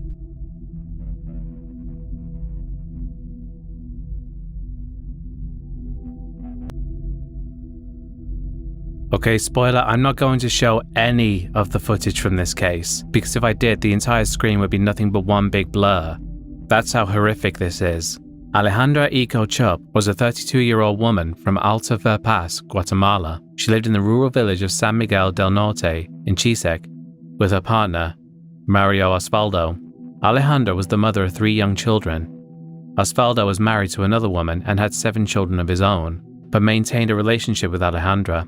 Neighbors later described him as jealous and controlling. Late in the afternoon on October 29, 2018, neighbors heard Alejandra's desperate screams echoing from her home. They rushed to the house and forced their way in. Inside, they found her collapsed on the floor of her bedroom. She had suffered a massive axe-like wound, splitting her skull, and both her hands had been cut off. Alejandra lay in a pool of her own blood, barely conscious and moaning. Villagers later said they had never seen anything like it. The sight was horrendous and deplorable. She gasped weakly as neighbors called for help. There was nothing to be done. Alejandra died from her injuries before rescuers could reach her. The raw combination of gore and suffering in the footage made it deeply unsettling, and it quickly spread across social media. Mario Osvaldo fled immediately after the killing, but 2 days later, he was tracked down in another village by angry neighbors and police. When confronted by villagers, he admitted what he had done. He said that he had attacked and killed Alejandra in a fit of jealousy because he believed she had been unfaithful. Investigators noted he had a history of violence in the years that followed. Prosecutors used witness statements and the video as evidence. On August 29, 2023, a court in Alta Verapaz convicted him of femicide and sentenced him to 50 years in prison. The brutal case and the video of Alejandra's final moments remains infamous for its sheer horror and the unforgettable images of her suffering.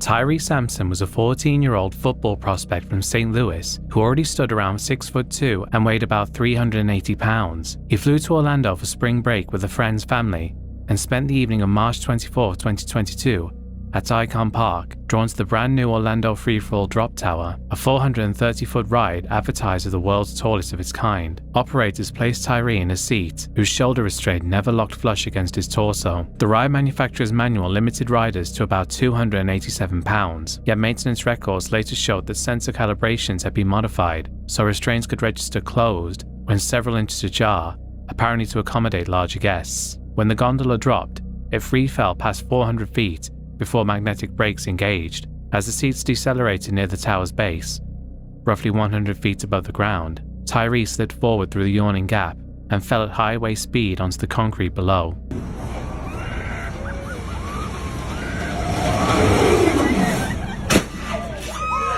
A bystander's phone recorded the entire sequence, capturing a thud that cut through the night and the stunned silence that followed. Paramedics reached him within minutes and rushed him to Arnold Palmer Hospital, but the injuries were catastrophic. The medical examiner listed blunt force trauma to the head, neck, and torso as the cause of death.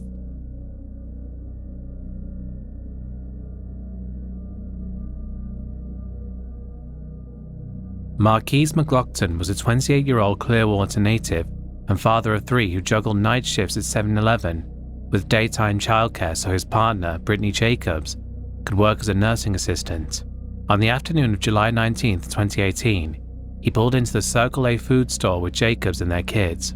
She eased the car into the empty handicap space near the door, while McLaughlin ran inside with their 5-year-old. Outside, 47-year-old Michael Drechka confronted Jacobs over the parking spot, leaning into the driver's window and gesturing at the signage. Surveillance cameras time-stamped every frame. McLaughlin stepped back onto the pavement seconds later, spotted the argument, and shoved Drechka hard enough to knock him flat. As McLaughlin took one step back, Drechka drew a .40 caliber pistol from his waistband and fired once. The shot entered McLaughlin's left side. He staggered inside the store, bleeding in front of his child, then collapsed beside a chip rack. Paramedics reached the scene within minutes, but the wound had shredded vital organs. Doctors at Bayfront Healthcare declared him dead at 4:04 p.m. The overhead camera footage later released by investigators, showed the entire 10-second escalation, a mundane parking dispute ending with a single shot and a lifeless body. In 2019, a jury rejected Dreshka's self-defense claim, and a judge imposed a 20-year manslaughter sentence.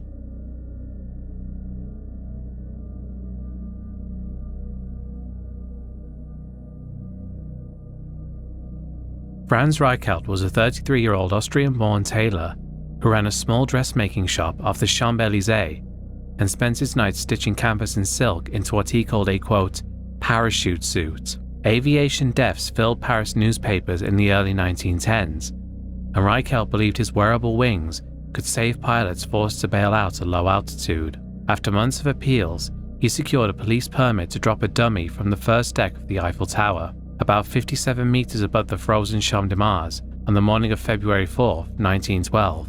At dawn, he arrived in heavy fog, lugging 9 kilos of fabric folded around his torso.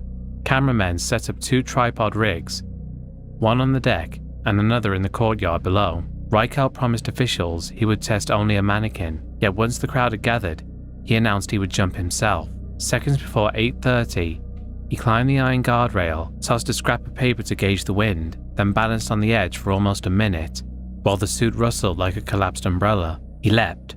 The fabric never inflated. His body accelerated straight down, striking the frozen soil with a muffled thud that the camera captured in an unbroken wide shot. Bystanders rushed forward to find his skull shattered, legs bent unnaturally, ribs driven through his heart and lungs. A shallow crater was measured in the dirt beside the motionless form. The newsreel hit Paris cinemas within the week, showing the fatal fall in stark, silent clarity.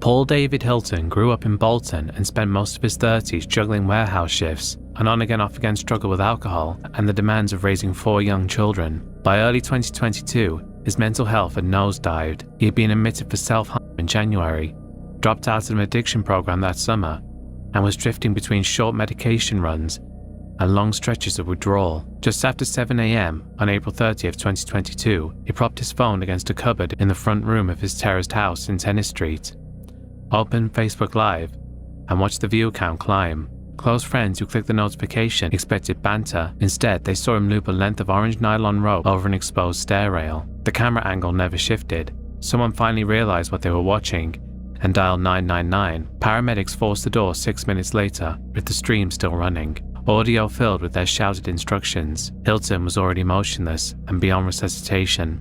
The coroner later called the broadcast, quote, surreal and alarming, noting how Hilton had positioned everything so his final act would stay in frame for anyone who happened to be scrolling.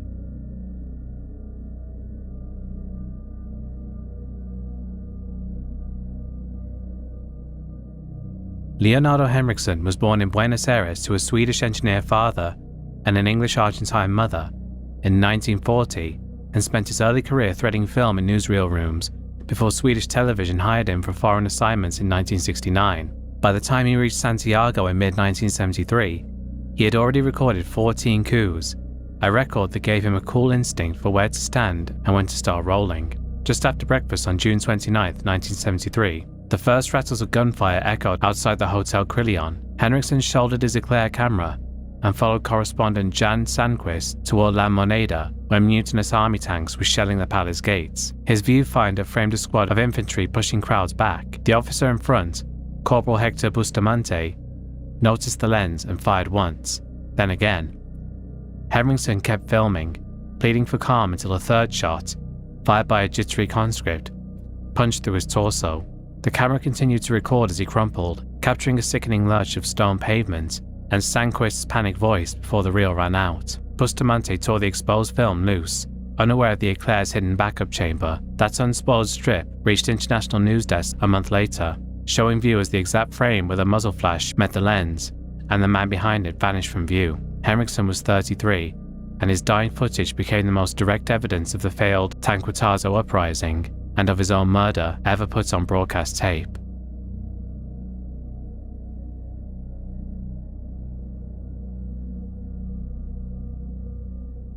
Patrick Claude Ecking had left Yaounde's Canon Youth system for Europe at 19, picking up minutes at Le Mans, Lausanne Sport, and Cordoba before Dynamo Bucharest offered him a contract in January 2016. He arrived in the Romanian capital with a modest reputation, a competitive holding midfielder who could cover ground and strike from a distance. And at 26, he believed the move might reboot a career that had stalled on the fringes of Spain's second division. At the Stadionul Dynamo on May 6, 2016, he started the evening on the bench against Viitorul Constanta. Coach Mircea Rednic sent him on in the 63rd minute. 7 minutes later, cameras tracking the midfield saw him slow, press a hand to his chest, and collapse onto the grass. Commentary cut mid-sentence. Teammates waved medics over while tens of thousands of television viewers watched the motionless figure line the center circle. 2 minutes passed before an ambulance reached the touchline. Inside, paramedics found that the defibrillator batteries were flat and several emergency drugs had expired. Ecking reached Floresca Hospital less than a kilometer away, but after an hour of attempts, doctors declared him dead from cardiac arrest at 11:25 p.m. Romania's Interior Ministry suspended the private ambulance company's license, and prosecutors later secured an 18-month suspended sentence against the attending doctor for negligent manslaughter.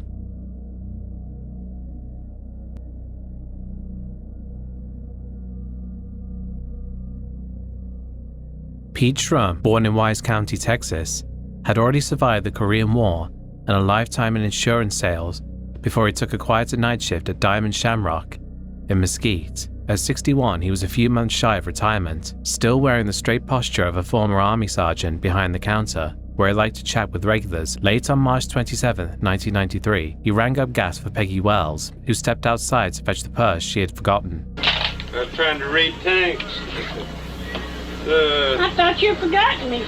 No, I usually start. Usually it takes about 20 minutes. I've got 6, 8, I got 48. I got to put the gallons in the. I got to go out the car and get my purse. Okay, got the wrong purse? All right. The store fell silent except for soft country music on the radio. Wayne Hampton walked in and made small talk, while his 18-year-old uncle, Anthony Hampton, slipped through the door with a revolver. A record? Yeah, he got a record on my gun. I called him. Did it work? Schrum opened the till and slid out the drawer. $18 in bills. Nothing more. Anthony pulled the trigger 3 times at point-blank range. 2 days later, local stations aired the raw tape. Slow-motion replays froze on the killer's profile long enough for a former co-worker to phone in his name. Both Hamptons were arrested within 24 hours and later drew life sentences, but the uncut footage, still traded in crime documentaries, left Schrum's final seconds looping forever on screen.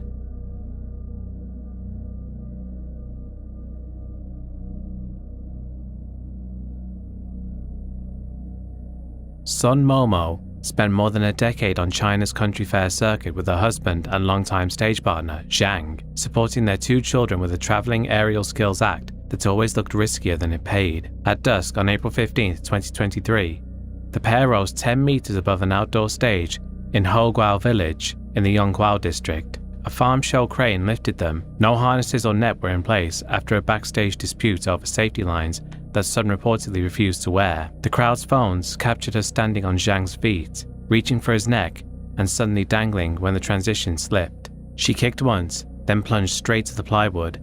The fall, filmed in unsteady close-ups, ended with a blunt thud that silenced the music and drew panic screaming from the stands. Colleagues found her still breathing, but doctors at the local hospital pronounced her dead within the hour. Local officials later ruled the show illegal and fined the organizers for ignoring basic safety regulations, while the footage of Sun's final seconds spread across Chinese social media before censors could react.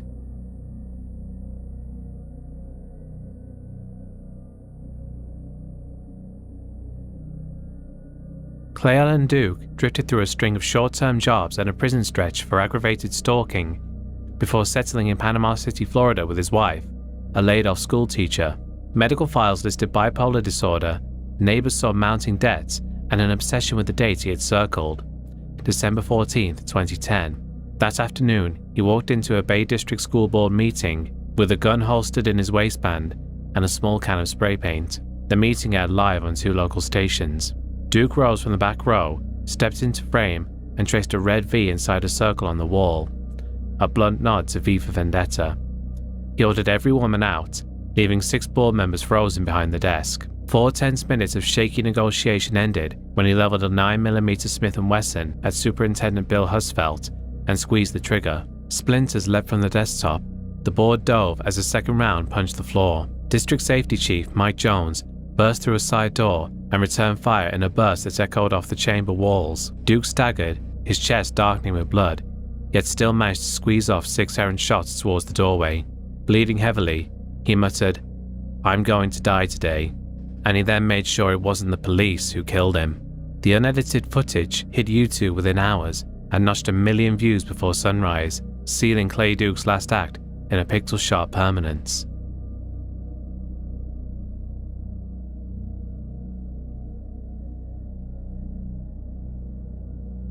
Philip Joel Hughes grew up in Maxville in the mid-north coast of Australia and clawed his way from bush pitches to a baggy green at 20. A pair of back-to-back test hundreds in Durban announced a left-hander who liked to hook anything short, yet by 2014 he was out of the national 11 and batting for South Australia, still chasing a recall at just 25. On November 25, 2014, he was playing at the Sydney Cricket Ground when New South Wales quick Sean Abbott threw the ball. The ball skipped beneath the helmet visor and struck the thin strip of neck below his ear. Hughes rocked forward, tried to steady himself, then fell face first onto the turf. Broadcast cameras held the shot as teammates sprinted in. A medic began chest compressions, and the crowd of schoolchildren on the hill fell silent except for one high wavering scream. After 40 minutes of on-field CPR, he was loaded into an ambulance and taken to St. Vincent's Hospital. Surgeons removed parts of his skull to relieve pressure, but the blow had sliced the vertebral artery and flooded his brain with blood. He never regained consciousness and was pronounced dead at 11:05 a.m.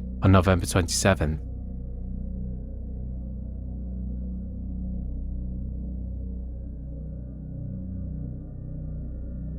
Lisa Left Eye Lopez spent the spring of 2002 in Honduras, chasing quiet after a decade of chart-topping turbulence with TLC. She filmed everything. Long walks through the rural villages, late-night confessions in the backseat of a rented Mitsubishi's Montero, even the tense moment days earlier when the same vehicle struck and fatally wounded a young boy who darted into the road. She covered the hospital costs, but the camera kept running, capturing a growing edge in her voice each time she slipped behind the wheel. On April 25th, she drove north with 8 friends and relatives crammed into the SUV. Her handheld camera sat on the dashboard, lens fixed on the highway.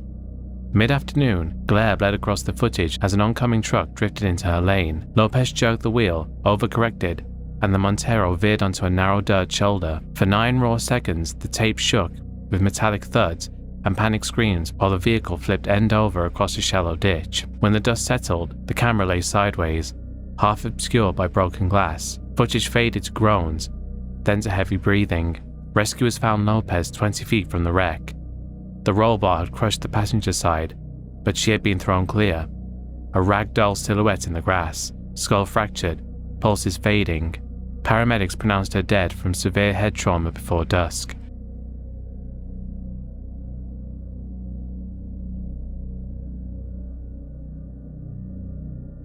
Ruth Brown Snyder was born in 1895 in Manhattan, married motorboating art editor Albert Snyder in 1915, and soon felt locked into a life she called, quote, dull and crabby. By 1925, she was sleeping with corset salesman Henry Judd Gray. The pair forged an accident double indemnity policy for nearly $100,000, and before dawn, on March 20, 1927, bludgeoned Albert with a sash weight and garroted him with picture frame wire, then staged the scene as a botched burglary. Detectives uncovered her, quote, stolen jewelry under a mattress and Gray's receipt for the sash weight in his coat. By nightfall, both had confessed. A Long Island jury needed less than 2 hours to convict them, and the judge set their appointment with Sing Sing's electric chair. Just after 11 p.m. on January 12, 1928, Snyder entered the death chamber wearing a tailored dress. Guards buckled her into the oak chair while reporters watched from a curtained balcony. Among them, Chicago Tribune photographer Tom Howard hid a single-plate miniature camera above his right ankle. Crossing his legs triggered the shutter. The first 20,000-volt surge lifted Snyder's body against the chest strap, hood jerking, knuckles widening. The exact instant Howard's lens caught, the Daily News splashed the frame across its front page the next morning under 1-inch-high word: dead.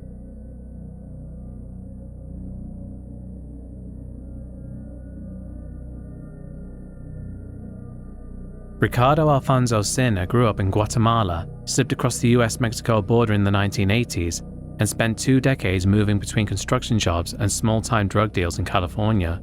2 prior cocaine convictions already counted as strikes, and a third would lock him away for life under the state's 3 strikes law. Just after 9:30 a.m. on December 19, 2003, San Bernardino County Deputy Michael Parham tried to pull Cerna over in Muscoy for rolling a stop sign. Cerna rushed away in his Honda, crashed, bolted on foot, and when cornered in a backyard, fired a .45 into Parham's abdomen. The deputy survived. Cerna surrendered without another shot. Nobody searched him before the ride to headquarters, or as he walked, still cuffed, into a bare interview room. At 10:46, the room camera filmed Homicide Sergeant Bobby Dean unlocking Cerna's cuffs and handing him a bottle of water. Dean stepped out. Cerna took 3 sips from the bottle, reached under his belt, and lifted out the .45 he had used minutes earlier. I think you can all guess what he used it for. He was pronounced dead where he sat. The uncut tape was released to local stations that afternoon, giving viewers a static, clear look at a suspect who carried out his final escape plan, right under the police's nose. Oh, fuck. Holy fuck. Where'd he get it? Nobody shook him. Holy fuck. Damn it.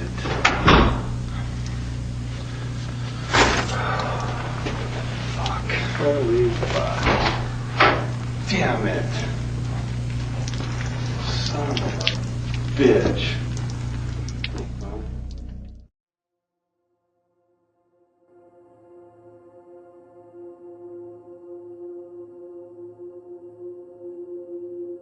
Michael Marin had once climbed Everest for sport and navigated Wall Street for profit. A Yale-trained lawyer who decorated his Phoenix mansion with Picassos and ancient samurai armor. By 2009, the money ran thin. Prosecutors said he torched that $3 million home, then clambered down a ladder in scuba gear to fake an escape worth the insurance payout. The stunts unraveled in court, and after a 5-week trial, a Maricopa County jury found him guilty of arson on June 28, 2012, a verdict carrying up to 2 decades behind bars. Moments later, courtroom cameras caught him lowering his head and ingesting a pill. The pill turned out to be cyanide. Bailiffs shouted for medics. The feed kept rolling, while spectators backed away from the defense table. He was pronounced dead an hour later, the autopsy calling it a rapid cyanide overdose. Detectives found a labeled canister in his car, and a time-delayed email to his son with post-mortem instructions, evidence that Marin had staged one last calculated escape, this time from justice itself.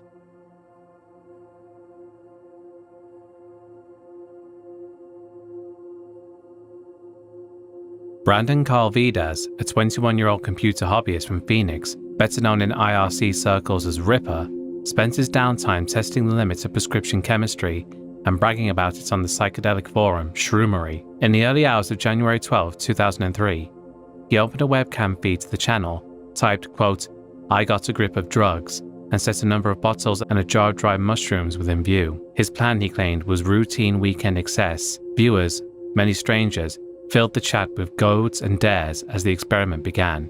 He then proceeded to down numerous drugs and also consume 151% proof rum. As his breathing became ragged, the camera caught him lolling back as he typed one last time, quote, "I told you I was hardcore." Minutes later, he slid out of frame, with the camera aimed at his empty desk chair, while the chat drifted from amusement to alarm. The stream ran until bandwidth died. His mother discovered the body later that morning, with his headphones still around his neck. The autopsy listed acute polydrug intoxication.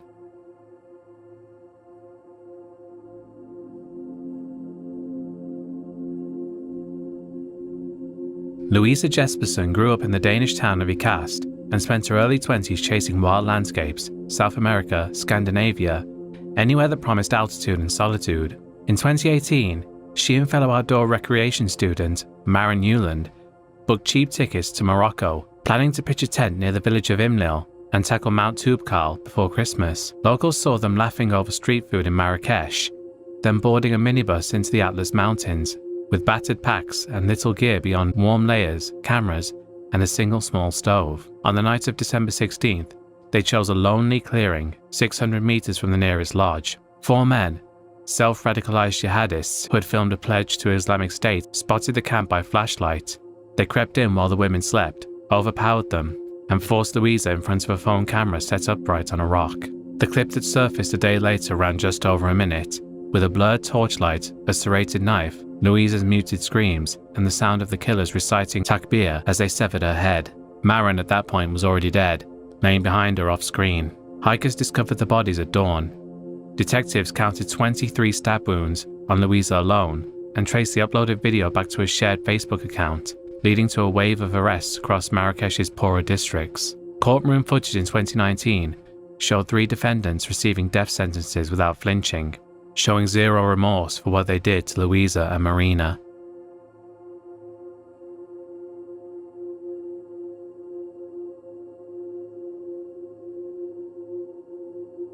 Lee Mek grew up as a Cambodian refugee in Los Angeles County and slid into the Asian boys clique while still in high school. By December 1993, he carried a .45 and a reputation for flashing it to rivals. On the night of December 3rd, he drifted into Van's pool hall in El Monte, already full of watching members, and paced the rows of green felt taunting them, with his pistol tucked in his waistband like a dare. 4 ceiling-mounted cameras caught what happened next. A watching brawler tackled Mek, ripped the gun away, and dragged him toward the door, while Q swung and a second gunman opened fire across the tables.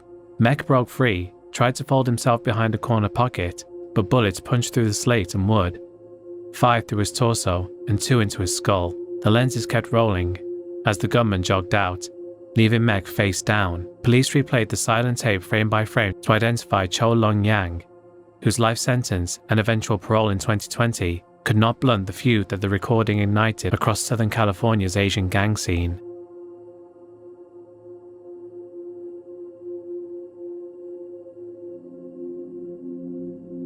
Hideo Murai had traded a doctorate in astrophysics for the apocalyptic chemistry of Aum Shinrikyo, rising to lead the cult's, quote, Ministry of Science, and, police believed, helped coordinate the sarin attacks that paralyzed Tokyo commuters in March 1995. By late April, he was effectively the organization's public face, ushered into daily press scrums outside the sect's Tokyo headquarters, while detectives tightened the net around founder Shoko Asahara. On April 23, 1995, TV crews recorded Murai stepping through a flood of camera lights when Hiroyuki Joe, a 29-year-old ethnic Korean gangster aligned with a right-wing group, lunged from the fringe with an 8-inch carving knife. The blade drove through Murai's abdomen, almost to his spine. Reporters flinched but kept filming. Uniformed officers stood meters away, frozen by the speed of the attack. Murai staggered several steps, with his pale green cult robes darkening, then collapsed while the lens zoomed in on his silent grimace. Surgeons fought for 5 hours to stem massive internal bleeding, but he died in the early hours of April 24th. Joe surrendered without a struggle, and later admitted he had waited all day for any senior Aum Shinrikyo official to emerge, intent on a single public kill.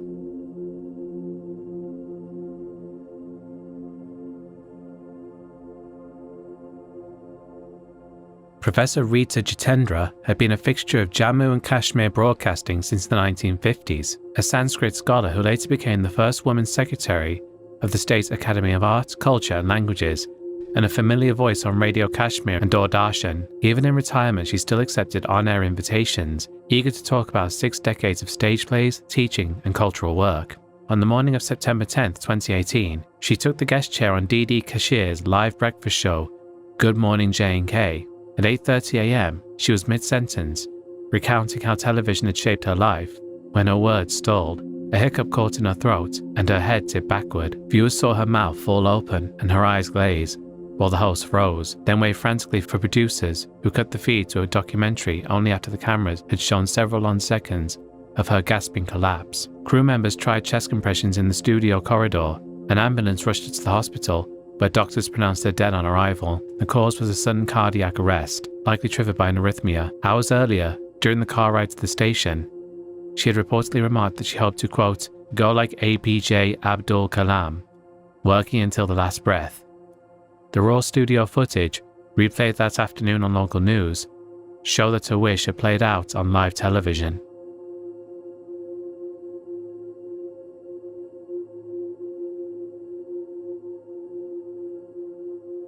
Inajiro Asanuma, a one-time war correspondent who rose to chair Japan's Socialist Party, had spent 1959 courting Beijing and calling US imperialism the common enemy.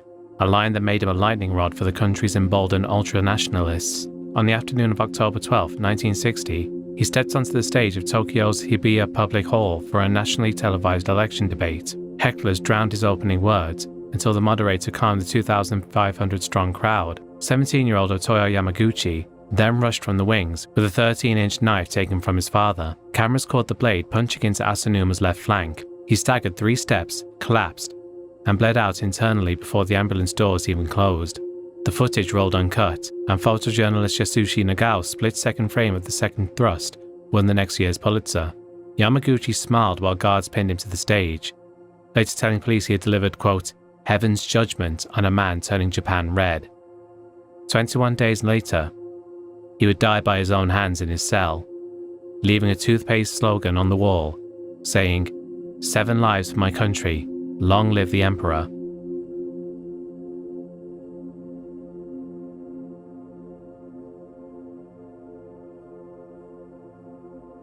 M.A. Vijayan spent 5 decades whipping Marxist theory and Freudian critique into fiery Malayalam prose, a style that made classrooms, party halls, and radio studios feel like battlefields. By 2007, he was 77, frail after cancer treatment and heart troubles, but still challenging the corrals left for, quote, selling credibility to foreign-funded NGOs. On October 3rd, he travelled to the Frisur Press Club to spell that charge out on record, clutching a single sheet of talking points and insisting on facing the cameras himself. Just past noon, he paused for a sip of water, began a sentence about imperialist money steering the bus off course, then faltered. The live feed lingered as his eyes rolled upward and his jaw sagged wide enough for the microphone to pick up one rattled gasp. Reporters froze and lenses kept rolling. Studio directors cut to filler only after several long silent seconds showed him motionless in his chair. Ambulance crews rushed him to the hospital, but surgeons pronounced a massive myocardial infarction before the tapes even reached the satellite bands.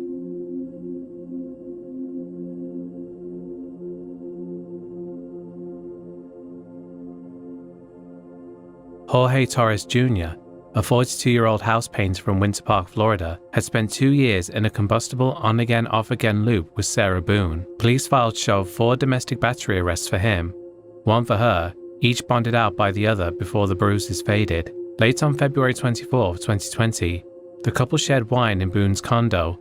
Sometime before 11 p.m.,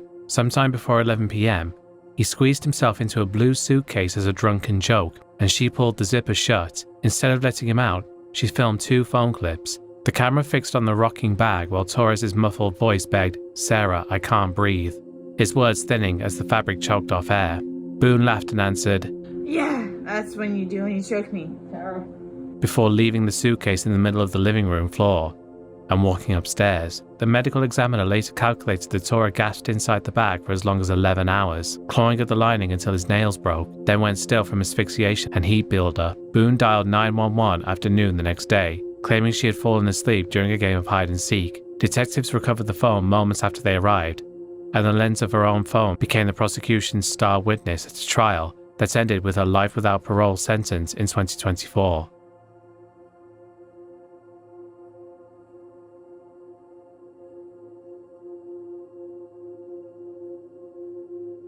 Mary Teresa Washtiller, a 41-year-old Chicago resident in the middle of a divorce, stepped off the evening commuter train at Downers Grove Fairview Avenue Station on August 26, 1991. Her lawyer walked beside her as horns, bells, and bright red flashes warned that the grade crossing ahead was still active. A westbound local sat in the first track, masking whatever else might be coming down the line. At 5:53 p.m., she skirted the lower gate, crossed in front of the idling cars, and continued onto the center track. A rail fan, there to film the last days of Metra's vintage E9 diesels, kept his camcorder running as locomotive 99912 burst into view, doing roughly 60 miles an hour. The tape showed Washtiller hesitate half a stride too late. Then the express slammed into her at chest height and hurled her body straight toward the cameraman, knocking the tripod over before the screen went black. Death was instantaneous. Fragments of clothing and a shoe landed yards downrange. Police used the raw footage to reconstruct the impact, and the edited clip later became a staple in Operation Lifesaver safety classes. Its single chilling frame of a figure frozen against a blur of steel, reminding every subsequent audience how little distance existed between an everyday commute and a truly horrific end.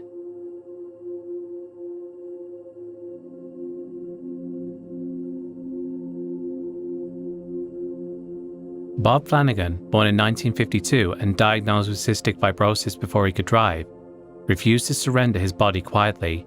He nailed it, pierced it, and strung it up in gallery spaces, turning sadomasochism into a running experiment on how much pain a failing set of lungs could take. He wrote poetry between hospital stays, let 9-inch nails film him on a torture machine, and toured museums in a hospital bed, with his partner, Cherie Rose, tending the clamps and cameras. By 1995, the coughing fits left him gasping after a single sentence, but he still greenlit Kirby Dick's documentary, Sick, The Life and Death of Bob Flanagan, Super Masochist, on one condition: the lens had to stay until his last heartbeat. The crew set up in a Long Beach hospice room. On January 4th, 1996, just after dawn, Flanagan lay beneath a child pattern quilt. The tape captured a slow rattle in his throat, his eyes drifting to the ceiling while Rose whispered off camera. Monitors flatlined, and the only sound left was the camcorder's motor as his chest stopped moving. Kirby Dick filmed for several silent minutes more, framing Bob's slack mouth and the plastic dinosaur perched on the bed rail. A shot that made the final cut and ensured viewers saw the exact moment an artist who had outperformed pain finally ran out of air.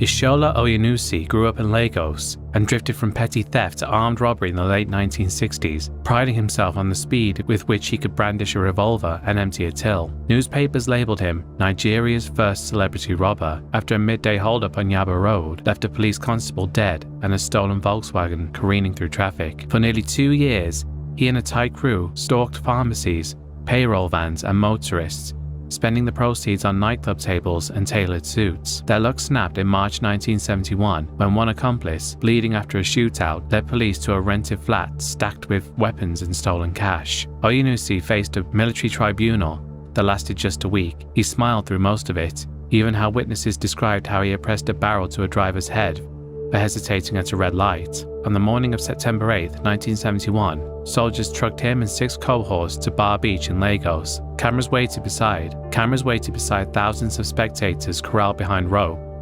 Oyenusi strutted out in sunglasses, but his swagger cracked when guards tied him to a rough wooden stake and ripped the glasses away. A chaplain murmured prayers nobody could hear over the crowd's taunts. At 10:22 a.m., a command rang out.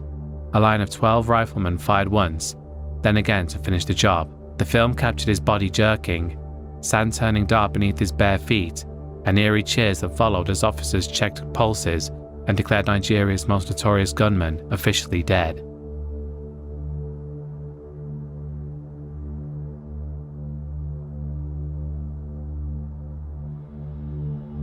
Queven McBradeye, better known outside of West Belfast as Kevin Brady, had grown up in Anderstown amid nightly army raids and made the provisional IRA his life's focus before he was 20. A 4-year stretch in the maze for arms possession did little to blunt his commitment.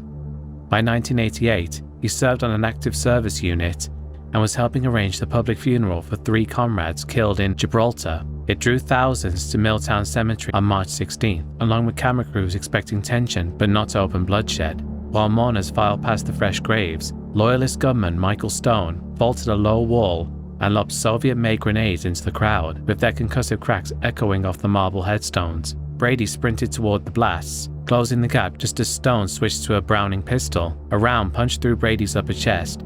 He staggered, lost footing on the churned earth, and collapsed beside a toppled reef stand. News lenses kept rolling, while frantic hands tried to drag him clear. Paramedics loaded him onto a makeshift stretcher of wooden planks, but he was pronounced dead minutes after reaching the Royal Victoria Hospital.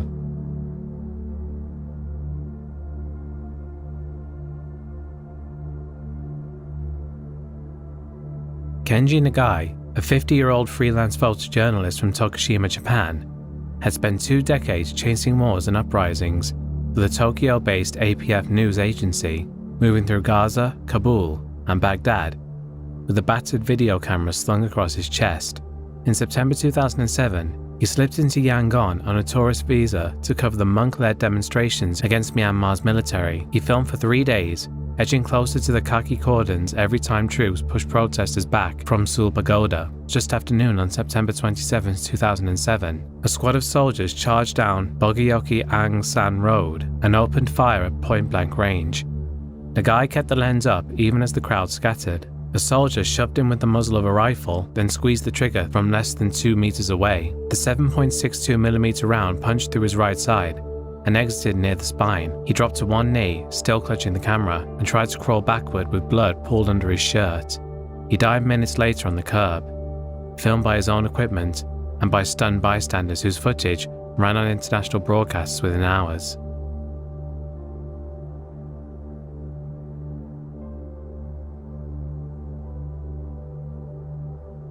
Stephen Clancy Hill from Riverdale Park, Maryland, drifted through temp jobs and a 1998 gun threat conviction before reinventing himself in the Los Angeles adult film scene as Steve Driver. By 2010, he was sleeping on a cot inside Ultima DVD's Van News warehouse, clashing with co-workers over hygiene and missed rent. On the night of June 1st, he learned he was being evicted.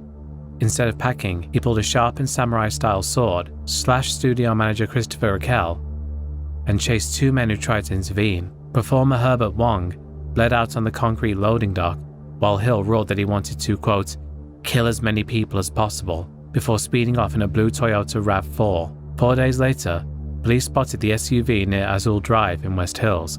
Hill scrambled up a crumbling 50-foot cliff and spent 8 hours pacing the edge, with the sword tip pressed to his own chest, every moment trapped by helicopter lenses. As dusk closed in, LAPD SWAT fired a beanbag round. Hill flinched, walked towards the edge of the cliff, and jumped. The cameras stayed locked in during the event. Paramedics reached him within minutes, but the fall had pulverized his chest. He was pronounced dead on the stretcher, with the sword still strapped to his waist, with the whole scene broadcast on the evening news.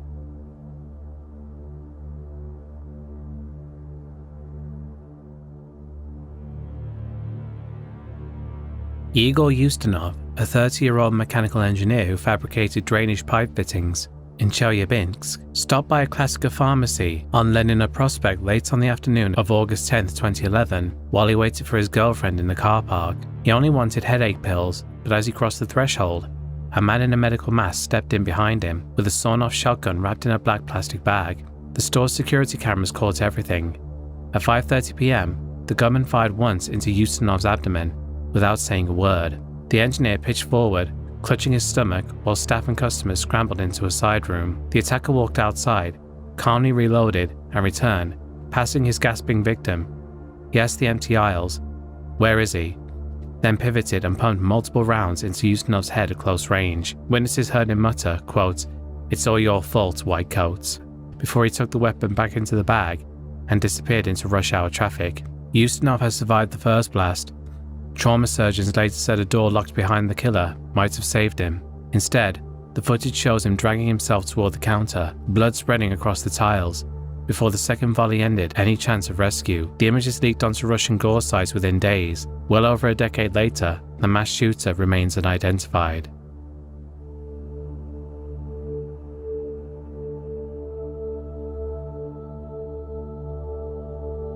Linda Micheletta Rogers was a 12-year-old 6th grader at Uplift Williams Preparatory in northwest Dallas who loved cheerleading. In the early dark of February 23, 2018, she woke before the rest of her family, slipped into her uniform, and sat her phone to record what she thought would be a time-lapse of hair and makeup before that day's All-Star National Championship. At 6:02 a.m., she whispered a quick greeting to the camera, eager but trying not to wake anyone. What the family did not know was that a damaged decades-old steel gas line running behind their house had been leaking for days. 2 nearby homes had already burned in gas-fed fires that week, yet service to the block stayed on while crews from Atmos Energy came and went. An invisible pocket of gas crept into the Rogers home and pooled around the living room where Linda filmed. A few minutes into the time-lapse, the phone caught a silent burst of yellow sparks.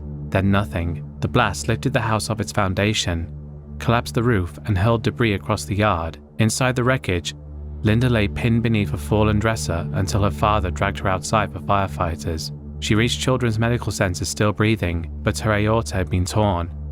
Doctors pronounced her dead at 7:36 a.m. Investigators later said the disaster would have been avoided had the leaking line been isolated after the earlier fires. Within weeks, Atmos logged more than 1,000 additional leaks in the same neighborhood. The family's lawsuit accusing the company of gross negligence settled in 2019.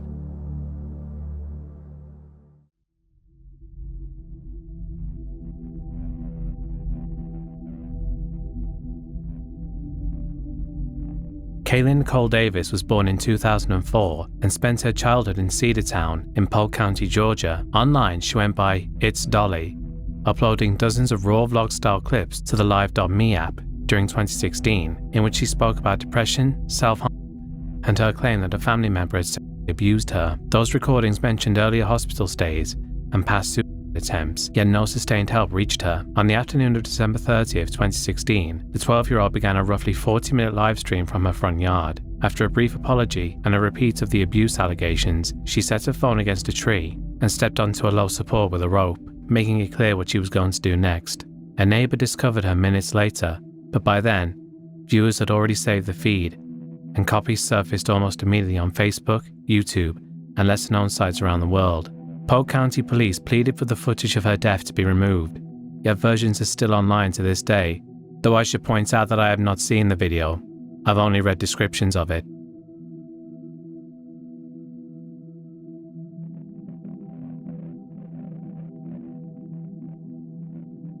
"12-year-old Paris Harvey and her 14-year-old cousin Karan Harvey both grew up on St. Louis's north side and spent so much time together that relatives said they felt like siblings. They loved filming skits and prank clips for Instagram. On the night of March 25th, 2022, the family rented a downtown loft to celebrate a cluster of March birthdays, leaving the younger crowd to explore the apartments while the adults cooked in the kitchen. Just before 2 a.m., Paris and Karan started an Instagram live from the bathroom. A handgun Karan had bought, resting in view of the camera. As they handled the weapon, it fired twice, and the stream captured both cousins dying within seconds. Officers arrived minutes later and logged the deaths as a murder-suicide, listing Paris as the shooter. Family members who reviewed the footage argued it was a catastrophic accident, noting the absence of any dispute and saying the pistol belonged to Karan. Detectives acknowledged no sign of intent while they worked to confirm who owned the gun. Meanwhile, copies of the live stream spread across social media platforms, drawing thousands of unsolicited replays of the children's final moments.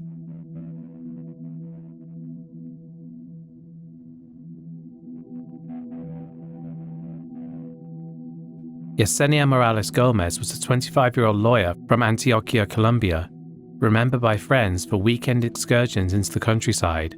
On July 18, 2021, she and her boyfriend drove to an abandoned railway viaduct outside Amaga for her first bungee jump with the operator's Sky Bungee Jumping. About 100 thrill seekers queued on the platform, and Morales stuck directly behind her boyfriend, wearing only the harness while technicians prepared the next rope. An instructor counted down for him, but she heard the words as her own cue and stepped forward before any line had been clipped to her gear. Witnesses filming from the base of the bridge captured her leaving the railing.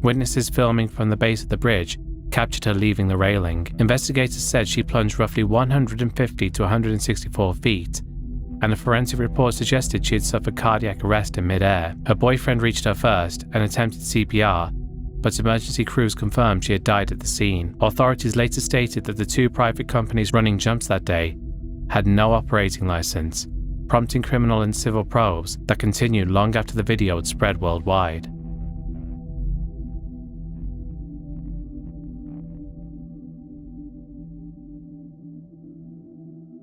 Otavio Jordao da Silva was a 20-year-old part-time referee from the rural town of PL13 in northern Brazil. On June 30, 2013, he was running a low-level Sunday match when he sent off 31-year-old striker Josemir dos Santos Abreu for dissent. Abreu charged him.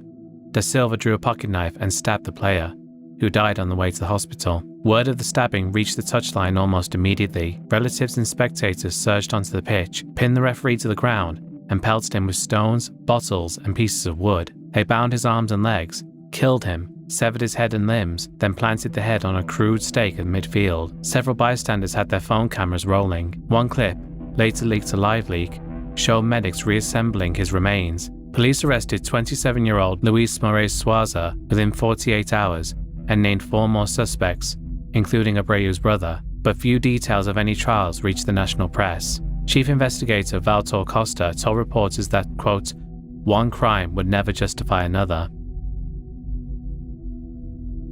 And that's the end of the video, folks.